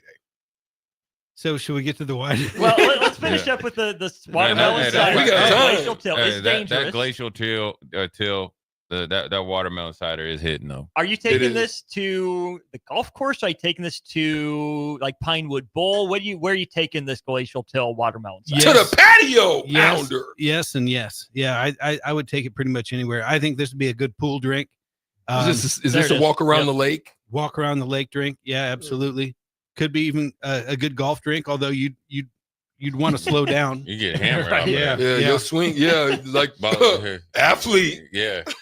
There's a small window there where it helps and then it hurts and then you're in trouble. Yeah, Jay did it to me. Jay got me, Uncle Kev. Did he? Yeah, pause. I mean, he hit me with the athlete, and I was out there on the golf course, but I was going 300 plus after I got the athlete though. Yeah. Yeah. Don't Yeah, forget, this registration right still here open for the Amon would be Green really golf good. tournament. Like if you're doing something in the garage. Yep. Yeah. you know, on a I nice like hot day. that. Like fixing Yeah. your Traeger? Yeah, like fixing your Traeger or fixing some meat. What's a Traeger? Pellet grill. Jay, what is the Traeger? Yeah, pellet grill? How well is yours working for you? It ain't working. Oh, that's the thing that Hey. kind of pulls the little plugs in. It puts No, the plug. you put the pellets in there and it's Got a hopper. Yeah, it got a hopper. You smoke the meat. Mine ain't Oh. working. So all these ticket listeners, man, all you guys out here know how to fix stuff. Big grill Where guy are does. you? They gave you Where bad are advice you? the last time. Yeah, You're where right are next. you right You're now? right next to the big grill guy. Well, so you've got basically there's three components. You got your fire stick, Mm. and that's what lights the The pellets Samsung. in the fire pot, and then you've got your auger, and then you've got your motor. So one of those four things is causing you a problem. Yeah, Well, you get the dang, video when I okay. get home. All right. All right, Yeah. Uncle Kev. I know this because my previous Traeger I had to fix like four Yeah, different times, I'm and then I telling finally you, said to they heck with it. finicky, bottom man, it. right? Yeah. Man, we might have to go to that Komodo Joe. Oh yeah. Yeah. Or that green egg, that's it. The I've heard good things about Rectech as well. Yeah, I heard they're a little bit more stable. A little more stable. Chubby Rhino does bring out a great point. Call Husker Grill Cleaning. They do advertise with us. So got some stuff going on through I don't Memorial need my Day. grill kit. I need it fixed. That's what I'm saying. They clean it, they fix it, they take it all apart. So if they take it apart and reconstruct and it still doesn't work, then you probably need a new part. Oh, okay. So you get best of both worlds. How about that? I do need my Speaking grill clean. of best of both worlds, we had the cider. Let's get to this wine, Uncle Kev. This is a French Côte de Rhône. And Rhone River? Correct. Rhone River, southeastern part of the country. And it's an interesting wine because they can use up to 13 different grape types to make the wine from. The main three are what they call the GSM blend, or Grenache, which is light to medium, has more of a bright cherry component. You've got Syrah, which is a little bit more full-bodied and gives it sort of a white pepper and black pepper component, depending on what part of the world this comes from. Usually the French ones, to me, I get a more white pepper than black pepper. And then the third grape is called Mourvedre, and it's a very thick-skinned, dark grape, and that adds some oomph to the wine, gives it a little bit of beef. And then they can dibble-dabble around with, 10 other grape varietals that they can put in it, and some of them are even white. So they'll blend in like 1% of a grape called Marsanne, and 1% of a grape called Viognier, and 1% of a grape called Roussanne. And so by blending all these grapes together, you create a wine that's really, really versatile. So the great thing I love about a good Côte de Rhône is that, number one, in French wines, you pay a premium for the history and the prestige of where they come from. With a Côte de Rhône, you're paying for more what's in the bottle. So you get better value there. Number two, I believe they're the world's most versatile wines. They go well with everything. You can do this with burgers on the grill. You can do it with pasta. You can do it with poultry. You can do it with anything weird. Anytime someone says, my uncle and I went to Texas and shot a wild boar, or something like that. Côte de Rhône, we're doing beef stew, Côte de Rhône. Yeah, there's no textbook pairing for a lot of that stuff. And so when someone throws me a curveball, Côte de Rhône is definitely the way to go. And these are on the shelf every day at $20, so super affordable. And it's just kind of a fun wine. Strick, you don't look interested. Have you even taken a sip yet? I'm waiting. I'm listening. What are you waiting for? Because you got to understand, I got to do dual duty sometimes. I get pause. Yeah. I'm going to go in because I'm about to, I needed this because he cheated me earlier. But I'm trying to thing and gave you credit. Trying to wait. And I like this though. What do you like about it? I like it because it's smooth to me. Am I right? Yeah. Yeah, it's real smooth. And then I'm thinking like, all right, I got 3 grills. I'm thinking like, all right, what can I have it with? And then burgers. Yeah. Oh yeah, there's no doubt. It's definitely smooth. I made me some Jay Foreman burgers last night, as a matter of fact. You did? Yeah. You Jay, for those of you playing at home, Jay's got a little secret. You mix some egg in with the burger to bind it. And then what I like to do is do it Juicy Lucy style. So you take half your burger. So just the yolk, or the whole egg, and you mix it around in there real good. Yeah, mix it around in it. Yep. Mix it around real good. Then you take, so say as an example, you're making a half-pound burger. Divide that into 2. So 2 quarter pound patties, and I have a little mold that I use. And you squish that nice, get that down in there nice and firm, and take yourself some, you can use, like a smoked cheddar. I was using smoked Gouda last night. Put some cheese right in the middle, then take the other half of your burger, put that over the top so that cheese is sealed on the inside. Okay. And then, okay. You get grill guy. Okay. That's a Jay Foreman burger? Then season that up. Yeah, you got you can use like a steak seasoning or just salt and pepper, and then I even like to get that nice and seared so the grill marks are one way. Rotate it to a 45, get them the other way, so you got that nice crosshatch. Flip it over, do it the same way. Yep. And oh man, it's something. That's called the lawn marking. It's like when you do the lawn, in the outfield.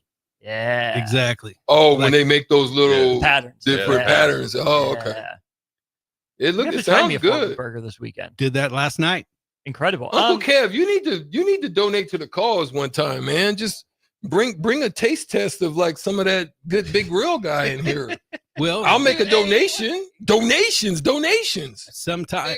Well, I always come here straight from the shop after playing Stockboy all day. So, a little occupied. Yeah, but we'll figure something out at some I point. mean, even if you put it in the fridge and wrap it up in the freezer, I want to taste some of the big grip. Pause. I know you do it big over there. Yeah.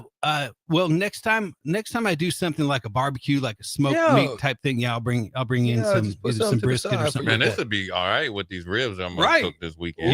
Yeah. This would be fire with Straight those up. ribs. But not on the Traeger. It ain't smoking. But I got it. Trust me. I'm gonna be prepared. I'm prepared for the Traeger. You always. This is a Strix pick. You always prepare for your Traeger to go out. That's what I learned. Okay. You can't trust the Traeger. You know what the Traeger is? when you get it, like when you go and you see these dudes, you got NIL money, they go buy a Benz and they get rims on it. They mess up. Too tight to the curb. Mhm. That's the Traeger. Real finicky. Tough. That's why I need a pickup or something. I could just tear that thing up. Uncle Kev, I got to say this is a Strix pick, and I need two. All right. What were they going for? $20. $20. Nice. Yep. And I'll you want me to bring them in next week? Yeah. Okay. Yeah. I'll bring them in next week. We'll do what we do. A little exchange. There you go. Yeah. You mentioned it's the GSM, the big three. Right. Does each bottle tell you what out of the other 10 grapes was used? They rarely That's do. good though. They rarely do. So in that case, is it kind of like your life is like a box of chocolates sort of Forrest Gump thing where maybe every Cote de Rhone is just a little different? You don't know what it's going to be, until you actually open it up. That's 100% accurate. And the reason for that is that when you buy a French wine, you don't buy the grapes that it's made from. So here we buy a Merlot, we buy a Cabernet, we buy a Chardonnay, we buy a Sauvignon Blanc, we buy a Pinot Noir. Mm-hmm. Those are all different grape types. Yeah. There you buy the region where it comes from. So this is a Cote de Rhone. That's a place. Gotcha. You just kind of trust the experts to do the expert thing. Right. Bordeaux is a place. Champagne is a place. Mm-hmm. If that sparkling wine does Illinois? Nope, not Illinois, France, northern part of the country. But if a sparkling wine does not come from that place, it's not champagne. It's just sparkling wine. And so they just categorize things differently. They also like for you to taste what they call their terroir, which is essentially the environment, the soils, the minerals that the grapes were grown in. And to them, that's the wine's identity. Our U.S. wines, your modern wines like your Australia, California, Washington State, Oregon, even some of your Argentinian wines to a lesser degree, we like for you to taste more of the upfront fruit, what they call a fruit forward style, and less of the earth tones. But it's just kind of all part of the deal and part of the history. What's also kind of fun and somewhat topical is that there's a place in the Côte de Rhône, in the southern Rhône, called Châteauneuf-du-Pape. Literally means New Palace of the Pope. And they built the city hundreds and hundreds of years ago to attract the Pope out of the Vatican, to get him to spend more time in France, to get him out of Italy. And it worked for almost 100 years. The reigning popes spent the majority of their time in Châteauneuf-du-Pape. And it's the same type of blend, but they're using more old vines. They're using smaller barrels, smaller production. So a good Châteauneuf-du-Pape is still going to run you, $50 and up. So not ridiculous, though, not by French wine standards. Like classified growth Bordeaux, we're talking 1,500 and up. So, dang, for my a goodness, bottle of wine? for a bottle, yeah. Hey, And so that's got to be guaranteed. I get a bottle of wine. The funny thing is at one point Sign the contract. at some point you're no longer buying what's in the bottle. You're buying the history and the prestige of where it comes from. So what is that break point where you're buying the bottle versus the prestige? I would say these days, $100. Once you spend more than that, I think you're starting to buy an element of prestige, an element of exclusivity as well. And it's just a production level too. So if you're making a high-end Napa Valley cab, but you only made 100 bottles of it, it's an economy of scale. So you got to charge a lot more for those 100 bottles if they're high level. So that's just kind of the way the wine business works. But one of my favorite claims to fame, about my only claim to fame, was when I was in my sommelier classes. You have to do this whole thing called the deductive tasting method. You taste everything blind, and based on what you smell, what you see, what you taste, it's supposed to lead you down a path if you know the theory. And so it was my turn to present, and there's 3 master sommeliers that are teaching this class, and then you're in the room with about 30 other wine professionals. And when a red wine starts to age, the rim where it touches the glass starts to turn a little bit orangey. It's what they call rim variation. And so it's an indicator by not knowing how old the wine is that you can tell, again, based on theory. And then, so it was my turn to present, and I was like, well, there's a little rim variation here. I'm going to guess this wine is between 8 and 14 years old. It was older than the other ones that we had tried. And I was getting that white pepper component. So I was like, well, that kind of leads me down this path. I'm getting more non-fruit clues than I am fruit clues. So your earth tone, so that lead me to old world. So if I've got that pepper in that old world, it's taking me to the Rhone Valley because I know those wines have Syrah in them. And so, you go through this analysis. It takes about 5-10 minutes. And he's like, well, final analysis. And well, no, first he goes, can you name the producer? And I'm like, what a jerk, like he wasn't doing that to anybody else. And so I knew it wasn't shut enough to pop because none of the other wines were of that price point. But the next province to the north is called Vaqueras, and then or Vaqueras, and then the next province to the north of there is called Gigondas. And so I said, oh, probably Vaqueras or Gigondas. And the do they have wine with those names too there? Yeah. And it's basically the same stuff. It's just not shut enough to pop. Oh, okay. And so the master sommelier in his perfect French went, well, what is it? Is it, and I was like, God, what a jerk. And so I said, okay, Gigondas 2008, final analysis. He goes, can you name the producer? And I'm like, you got to be kidding me. And you're nervous. And so the biggest producer of the region is called Gigal. So I just said 2008 Gigal, Gigondas, final analysis. Boom. Pulls it out of the bag. 2008 Gigal, Gigondas. I named it vintage producer.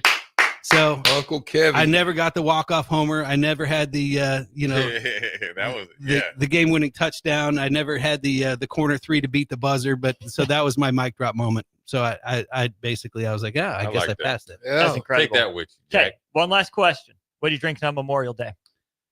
Memorial Day.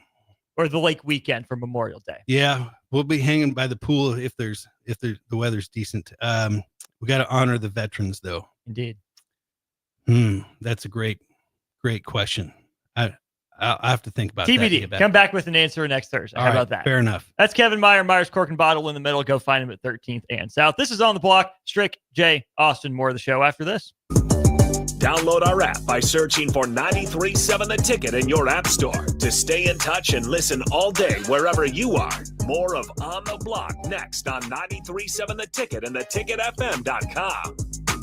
Garage doors can break down or quit working at the worst times. At Doors Plus, they understand that a broken garage door sometimes means repair and not replace. Sometimes, all you need to make your door like new again is a few bolts, a realignment, or even a new balance. Trust the pros at Doors Plus to handle your garage door repair the right way so you can get on with your busy schedule. Visit them online at DoorsPlusLLC.com or give them a call today at 402-590-5800. Doors Plus. Garage doors and more. Load up on meat and more this spring at the Mercado by Certified Piedmontese. This week's special through May 27th is $1 off hamburger and hot dog buns, $1 off Plum Creek chicken wings, 15% off barbecue sauces, and 15% off burgers, hot dogs, and brats. The Mercado has locations at 84th and Havelock, 30th and Yankee Hill, and now 85th and Old Cheney in Lincoln, or 160th and Maple in Omaha. Get to the Mercado today for the best meat in town. Midwest Bank is now hiring in Lincoln. They have multiple banking positions open and are looking for dynamic individuals passionate about helping others and building relationships. With a family-friendly culture, competitive benefits, and unique perks, Midwest Bank is a great place to start a new career. Apply today at midwest.bank. Midwest Bank is an equal opportunity employer, member FDIC. Play ball! Ready for summer fun and ballpark vibes? Bring your pack to Haymarket Park for a thrilling season of Lincoln Salt Dogs baseball and unleash the fun. From May through August, the Lincoln Salt Dogs will be playing and the park will be popping with all the food, drinks, and fun you need for the perfect night out. Grab your friends, family, and coworkers and make plans now. Visit saltdogs.com to secure your tickets. Come on out to the park and unleash the fun. Attention all Wings fans. Buffalo Wings and Rings has daily specials that will make you want to stop in on all days of the week. Kids eat free on Mondays, and on Tuesdays, enjoy 40% off boneless or traditional wings at a price that makes the whole family happy. And come back on Wednesdays for $1.39 chicken tenders all day long. Get to Wings and Rings today, 68th and O, or in Williamsburg Village. Are you ready for a new opportunity? Check out Sandhills Global. Join a dynamic team where your skills are valued and your career can soar. We offer full-time positions with a 4.5-day work week, competitive pay, excellent benefits, and a positive work environment. From IT and marketing to sales and finance, we're looking for talented individuals just like you. Apply today at sandhills.jobs and take the first step towards an exciting future. That's sandhills.jobs. Don't wait, apply now. Are you looking for an exciting new way to put your skills to work? Explore new career options in the fintech industry at Currency, a Sandhills Global company. We offer full-time positions in financial sales, compliance, operations, and other fields. We also offer a 4.5-day work week, an attractive benefits package, and opportunities for advancement. Put your motivation to work and grow with us at Currency. Visit gocurrency.com/careers to learn more. Midwest Bank is now hiring in Lincoln. They have multiple banking positions open and are looking for dynamic individuals passionate about helping others and building relationships. With a family-friendly culture, competitive benefits, and unique perks, Midwest Bank is a great place to start a new career. Apply today at midwest.bank. Midwest Bank is an equal opportunity employer, member FDIC.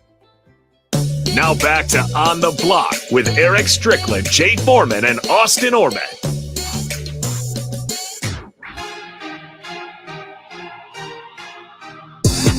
Big thanks to Kevin Meyer from Meyer's Pork and Bottle for popping in for Thirsty Thursday. Always good to see him. Check him out 13th and South. We also want to point you in the direction, especially now as we're getting some schizophrenic weather a little bit. It's been hot. It's been cold. About to get hot again. We need to direct you to our friends at Heartland of Nebraska Windows. They're based out of Hallam, Nebraska. They offer a free estimate, full window replacements, all vinyl triple pane windows, and a lifetime warranty on everything while keeping their prices affordable. Heartland of Nebraska Windows is locally and family owned with their own team of installers. Give them a call today for more information at 402-430-3852. You can also visit them online at heartlandofnebraskawindows.com. We've had great engagement on our Starter Heyman Jewelers text line as well. Can't shout out every single one of you, but just know we appreciate you listening and chiming in throughout the show. Fellas, we're going to start in college football. That's the news of the day. It's official. For the 2025-26 season, they changed the seeding procedures for the college football playoff. Now, it's going to be you get the rankings 1 through 12, and those are your seeds 1 through 12. Stricky, we'll start with you. Do you like that decision from the decision makers?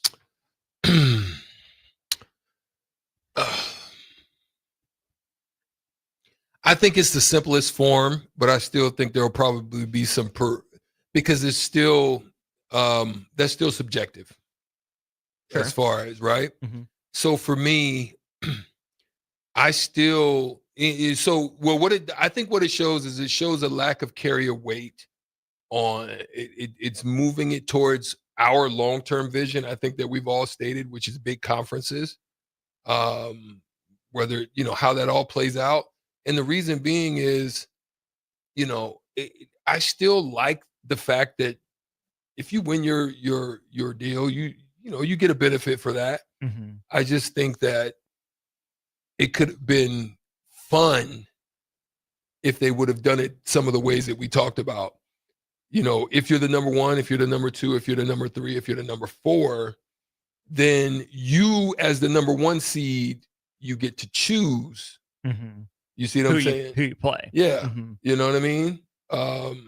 And you get to play the home game. The other part was the other seeds don't get a home game. Mm-hmm. They go and play at the Chick-fil-A Bowl or one of these other bowls, whatever you determine that to be. And then when they come to my home, and then we go from there, know? So I think that would have been funner. I think this comes back to just basic. Sounds like, it's a subjective view based on how you view power. Mm-hmm. And you're going to choose who those guys are going to be, and it works itself out. Now, the structure of it seems easier, though. Yeah, I like it. I mean, last year you had Boise State, I think ASU, right? Yeah. Yeah. So I mean, they definitely weren't, top 4 teams, and that's nothing against them. Where you could get a scenario like, say, Ohio State, Oregon, like, because they played last year during the regular season, but say they played in the Big Ten championship, number 1, number 2. The next week, they still would be in the top 4. You get what I'm saying? If 2 top ranked teams play, like an Alabama, Auburn at times. Yeah, it doesn't Georgia, hinder you. Doesn't hinder you.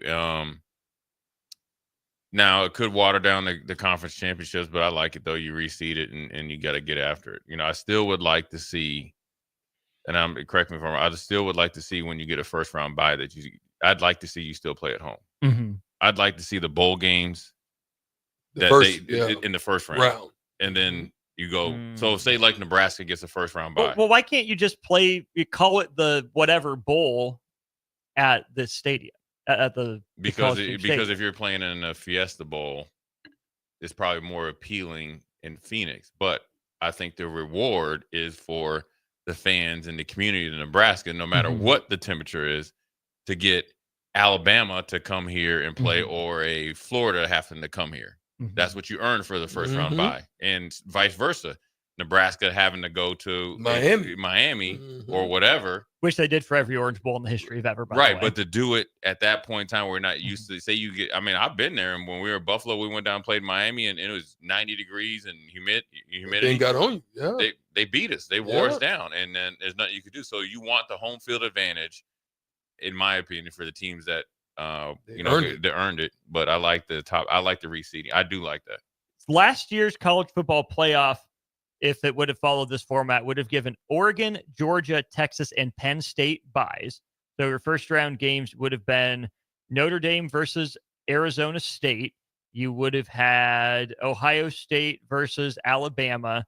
It would have been Tennessee probably versus Clemson, with SMU falling out, and Indiana versus Boise State. Yeah, and I did the same scenario I just talked about. Oregon and Penn State were in the Big Ten championship, and Georgia and Texas were in the SEC championship. Right. So you get is what it is. Now you're gonna get from the Big 12 and the ACC bias. Now the big thing is what's gonna happen, because I think the Big 12 had meetings about how to effectively get more, I guess, credit for what they did, because they had a really good year as a conference and in the bowl games going against some guys.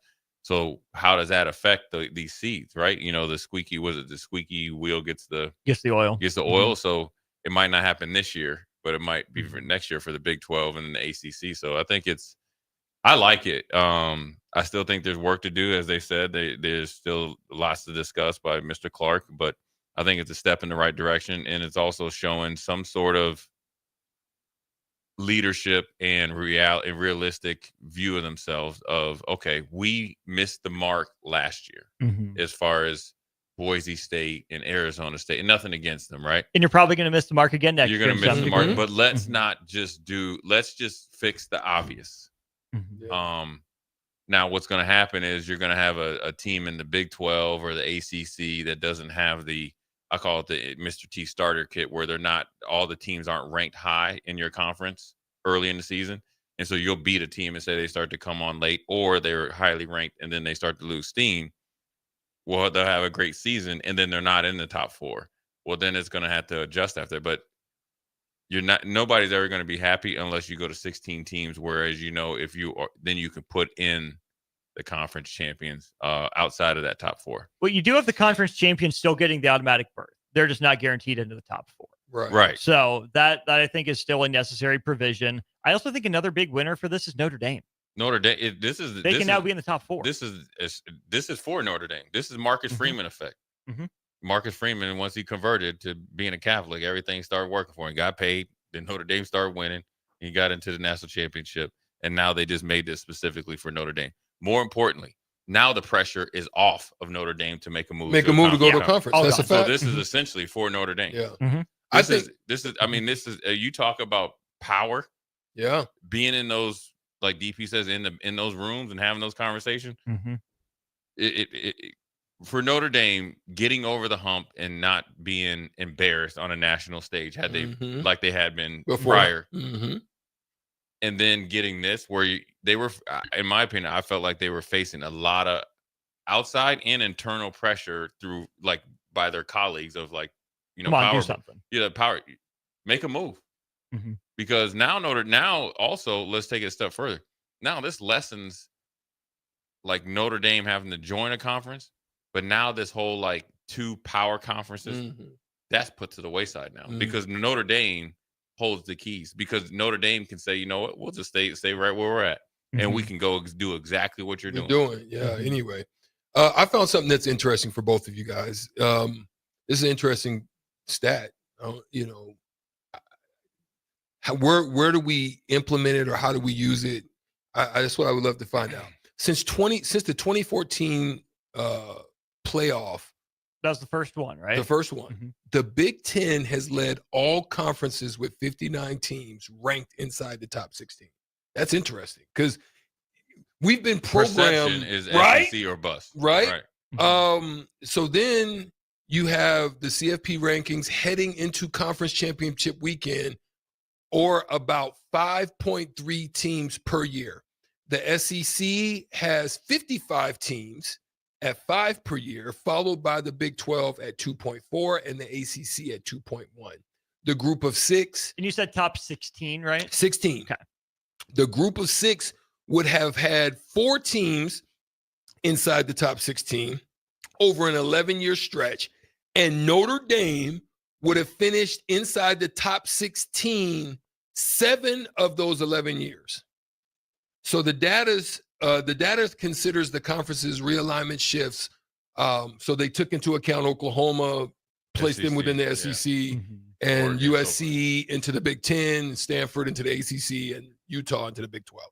So what do you think about that and how it fits? Because that's also something to consider based on what you were saying about Notre Dame. Yeah, and it's great for Notre Dame because now that they have an easy. So that would you say they gave them leverage? Yeah, it gave them leverage, but then also it makes the path easier for them. They can literally call their own shot right now. They don't have to go and be one of many in the big in this case the Big Ten. But then also, I think it sheds light on what I've been saying for a long, long time, is that the Big Ten is actually the best conference. It's proved itself over time.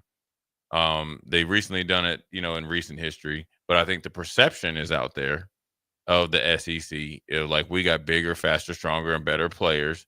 And I think now that Nick Saban is gone, that light is actually shed. Because Nick Saban in Alabama was like the majority but it was time and a half. It was like credit and a half. Yeah. So they were, like a Mississippi State. If they played Bama, then that means close. That means they were better than say like a Iowa or Illinois, but they didn't win. But it was a close loss. Or like the years that Auburn was a little down, but they took Alabama to the very last drive. Well, see, that lets you know Auburn isn't as good as Auburn should be, but they're able to play with the national champion. And that's what you're saying, shed the light on it. But actually, it's the Big Ten. But more importantly, if I'm the ACC and I'm the Big 12, we have to work together to start to knock some of these teams off. To that effect, I think it's going to be 3 years till we see a Big 12 or ACC team in the top 4 with a bye.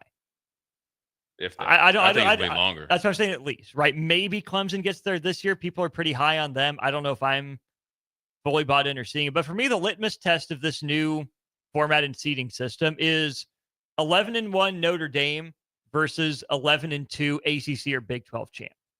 Who gets seeded higher? 2 regular season losses compared to just 1, but conference championship to hold over.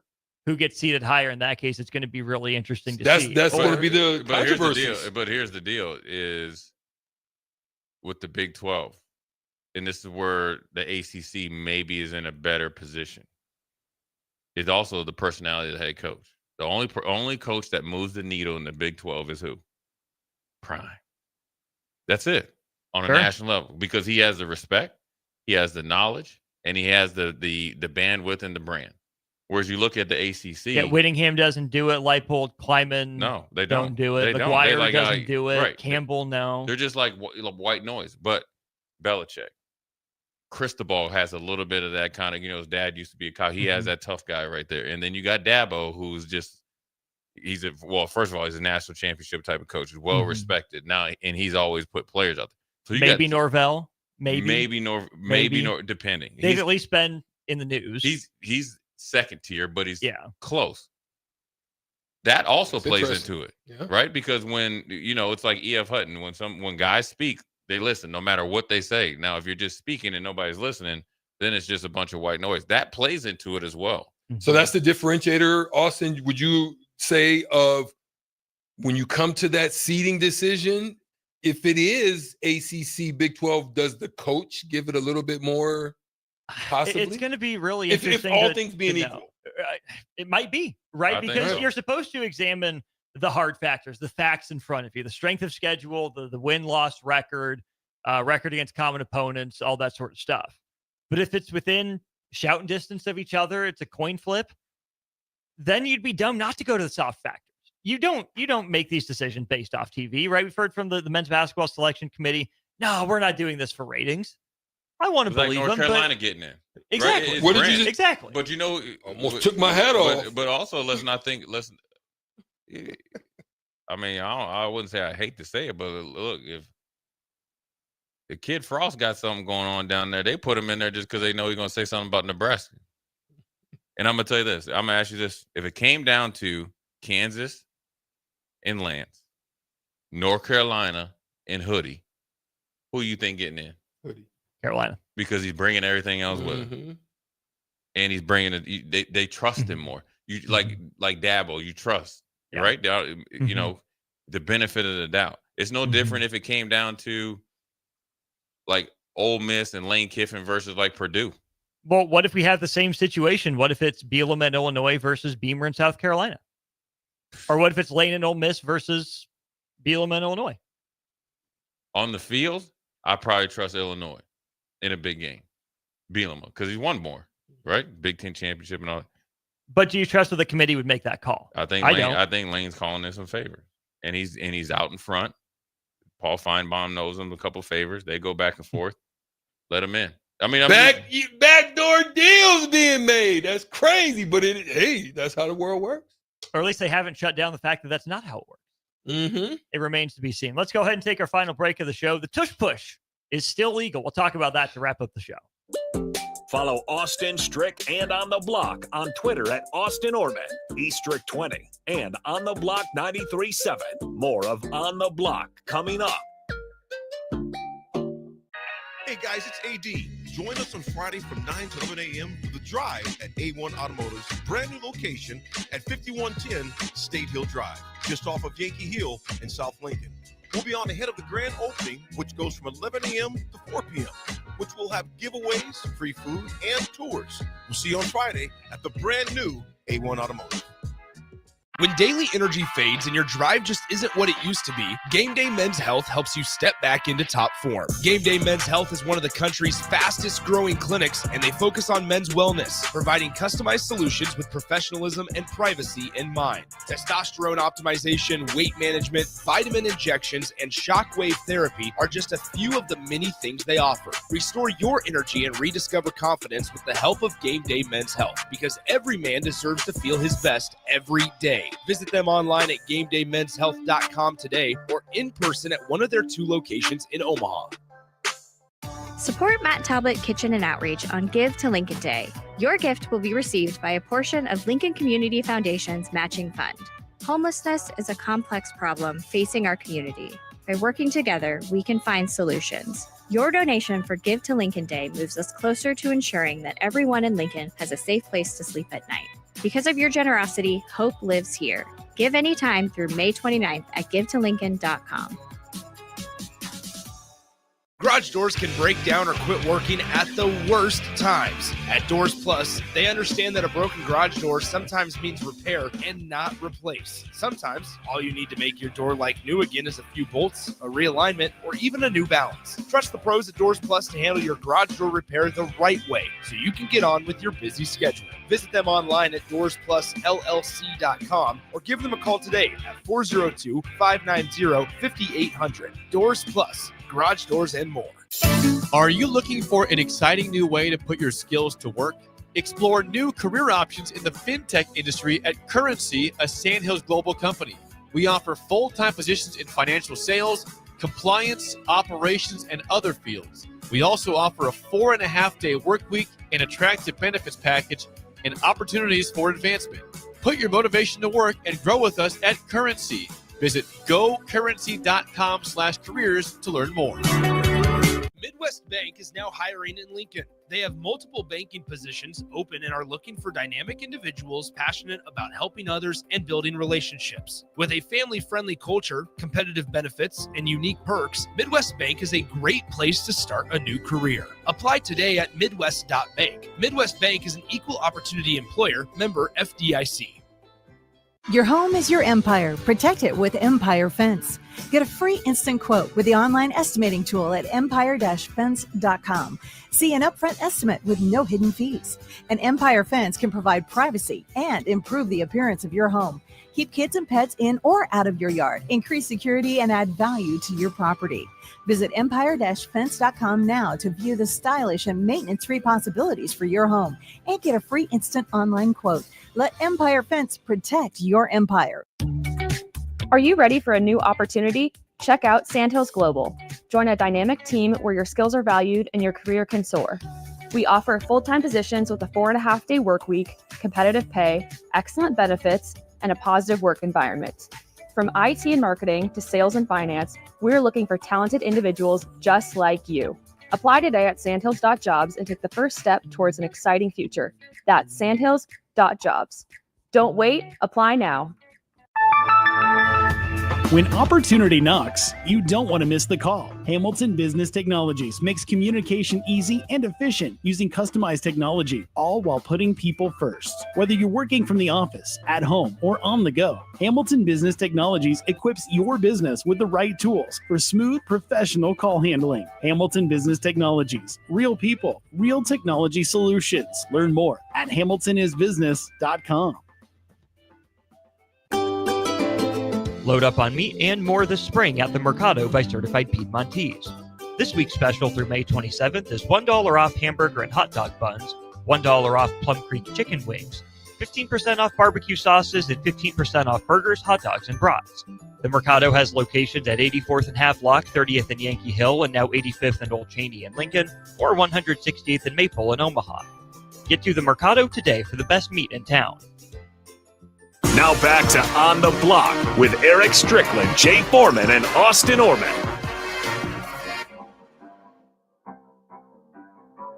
Final segment of the show brought to you by Love Volleyball Omaha. Get your season tickets for the first time or renew them at lovvoma.com. Stricky, you found this. Let you lead us off here. The tush push remains legal by a vote of 22-10. So the Eagles keep their signature play. I mean, ultimately, it came down to the fact that there's nothing illegal about it. It's really anything illegal.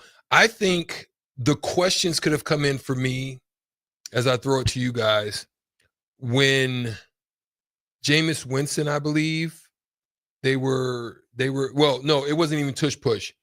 The only thing in question is the one where they were going into victory and then they still ran a play. Now, that's the one that you're getting into dangerous ground, and I'll let Jay determine that, because that can get somebody hurt. Yeah. You know, the fact that you're deciding to do that. But tush push, everybody knows what's coming. Yeah. Everybody can do that. There's no penalty for the jump over? Is that correct in a tush push? Jay? Correct. No, offensive player can leave the feet. Yeah, they can leave. The defensive player. As long as you're not pushing off. Yeah, as long as you're not jumping off someone else, catapulting yourself on somebody else. Well, the legalities of it have been established. There's nothing really wrong with it. You just got to figure out a way to stop it. I think what you're going to start seeing is variations off of the tush push. Maybe some form of the old school fumble Rooski type stuff. You're going to start seeing some variations that come off of it now that they know, it's legal. So that's my thought. Yeah, I mean, I don't know why it was even a topic. Because I don't think the Packers got salty and voted against it. Yeah, but the problem is that you need to stop them on first, second, and third down. Another former Nebraska great said the same thing. Ndamukong Suh on Twitter, the tush push is part of the game. No need to ban it. Don't put yourself in a position where it can happen. Create negative plays, force turnovers, and if you're tired of seeing it, stop it. There you go. Yeah, and it's not. I think it's a play that obviously when you think about it, it's unstoppable. But I think you can also counteract that with better clock management and game management, but then also playing better in the downs that precede it. And that's how you really get them out of that, because they're not going to tush push at 3rd or 4th and 3. It's like 1.5 or less, and so that's like telling the Utah Jazz not to run the same play over and over again after they. It's ludicrous. I think. Go ahead. It's not like they're tush pushing the whole way down. It's just they've perfected a short yardage play. It's a high make percentage, and it's an effective way that they're able to eat up clock and then obviously continue to get keep the game in their favor. If you're a coach and you created that, do you trademark it? I mean, for real though, like think about it. It's too late. You too late. NFL did that.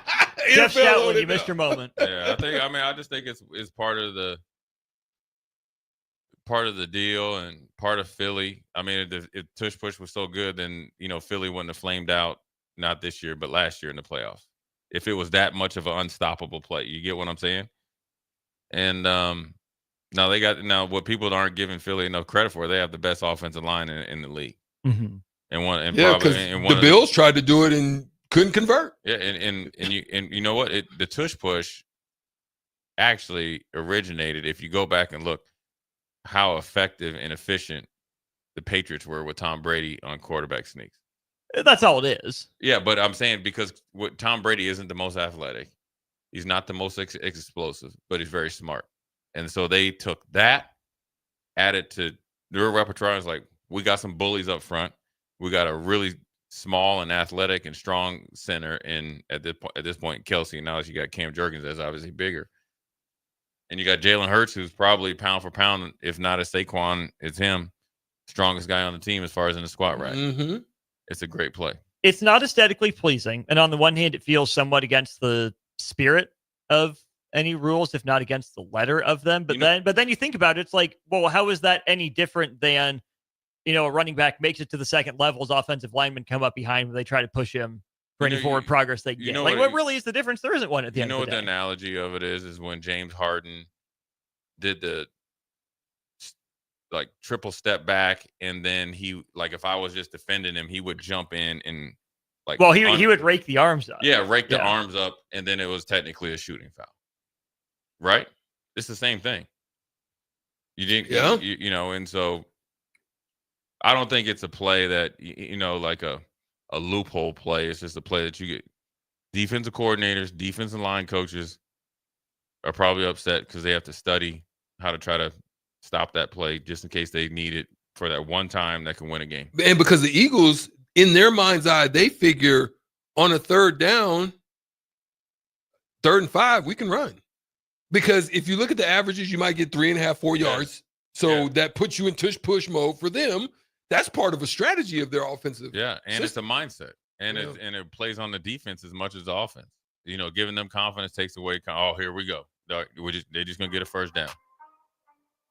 6472 says that used to be a penalty of aiding the runner to push or pull them rather than blocking the opponent. That's out the door with Reggie Bush and Notre Dame. Right. The Bush push. Yep. Also, I know it's the tush push, but I still prefer brotherly shove when Philly runs it. It's a little more clever. Yeah, it's a little bit better than I like that. Remember the butt sack or whatever it was? With the butt fumble with Mark fumble. Sanchez. Yeah. Yeah. Worst. Strick, you got Samaki at 6? Samaki's going to come through at 6. Stop by. Cool. 6, 7. But stay here because old school still in the building. That's true. What we got, Jay? We're going to dive into more of this college football playoffs, and then we'll talk some NFL news. We want to give Jim Irsay and other owners their flowers. Plus, they're knee-deep into NFL all season. Brock Purdy got paid. He got paid. Is he really worth it? Is he him a thief? And then also talk about the Cleveland Browns quarterback room. There we go. Somebody got to go. Somebody's got to go. That's all coming up on Old School next. For Strick, for Jay, I'm Austin. State baseball again tomorrow. We'll talk to you again soon. Load up on meat and more this spring at the Mercado by Certified Piedmontese. This week's special through May 27th is $1 off hamburger and hot dog buns, $1 off Plum Creek chicken wings, 15% off barbecue sauces, and 15% off burgers, hot dogs, and brats. The Mercado has locations at 84th and Havelock, 30th and Yankee Hill, and now 85th and Old Cheney in Lincoln, or 168th and Maple in Omaha. Get to the Mercado today for the best meat in town. At Fairway Meat Market, your family. And as part of the family, they want to save you money on your meat and groceries. Now through May 25th, enjoy all-natural whole bone-in pork butt for $1.49 per pound.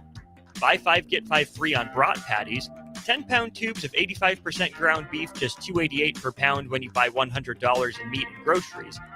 And 6-ounce USDA Choice bacon-wrapped filet mignon, $9.99 each. That's all at Fairway Meat Market in the Rockledge Square Shopping Center just south of 84th and Van Dorn. Your sprinklers are watering the street or flooding your backyard. If you're on a list that doesn't exist, it's time for Judson Irrigation. At Judson Irrigation, Lee or Lacey or Judson will make an appointment. You pick the time and they'll be there to fix your sprinkler system. Now that's service, a dying art these days. Keep summer green. Call Judson Irrigation 402-420-6277 or judsonirrigation.com.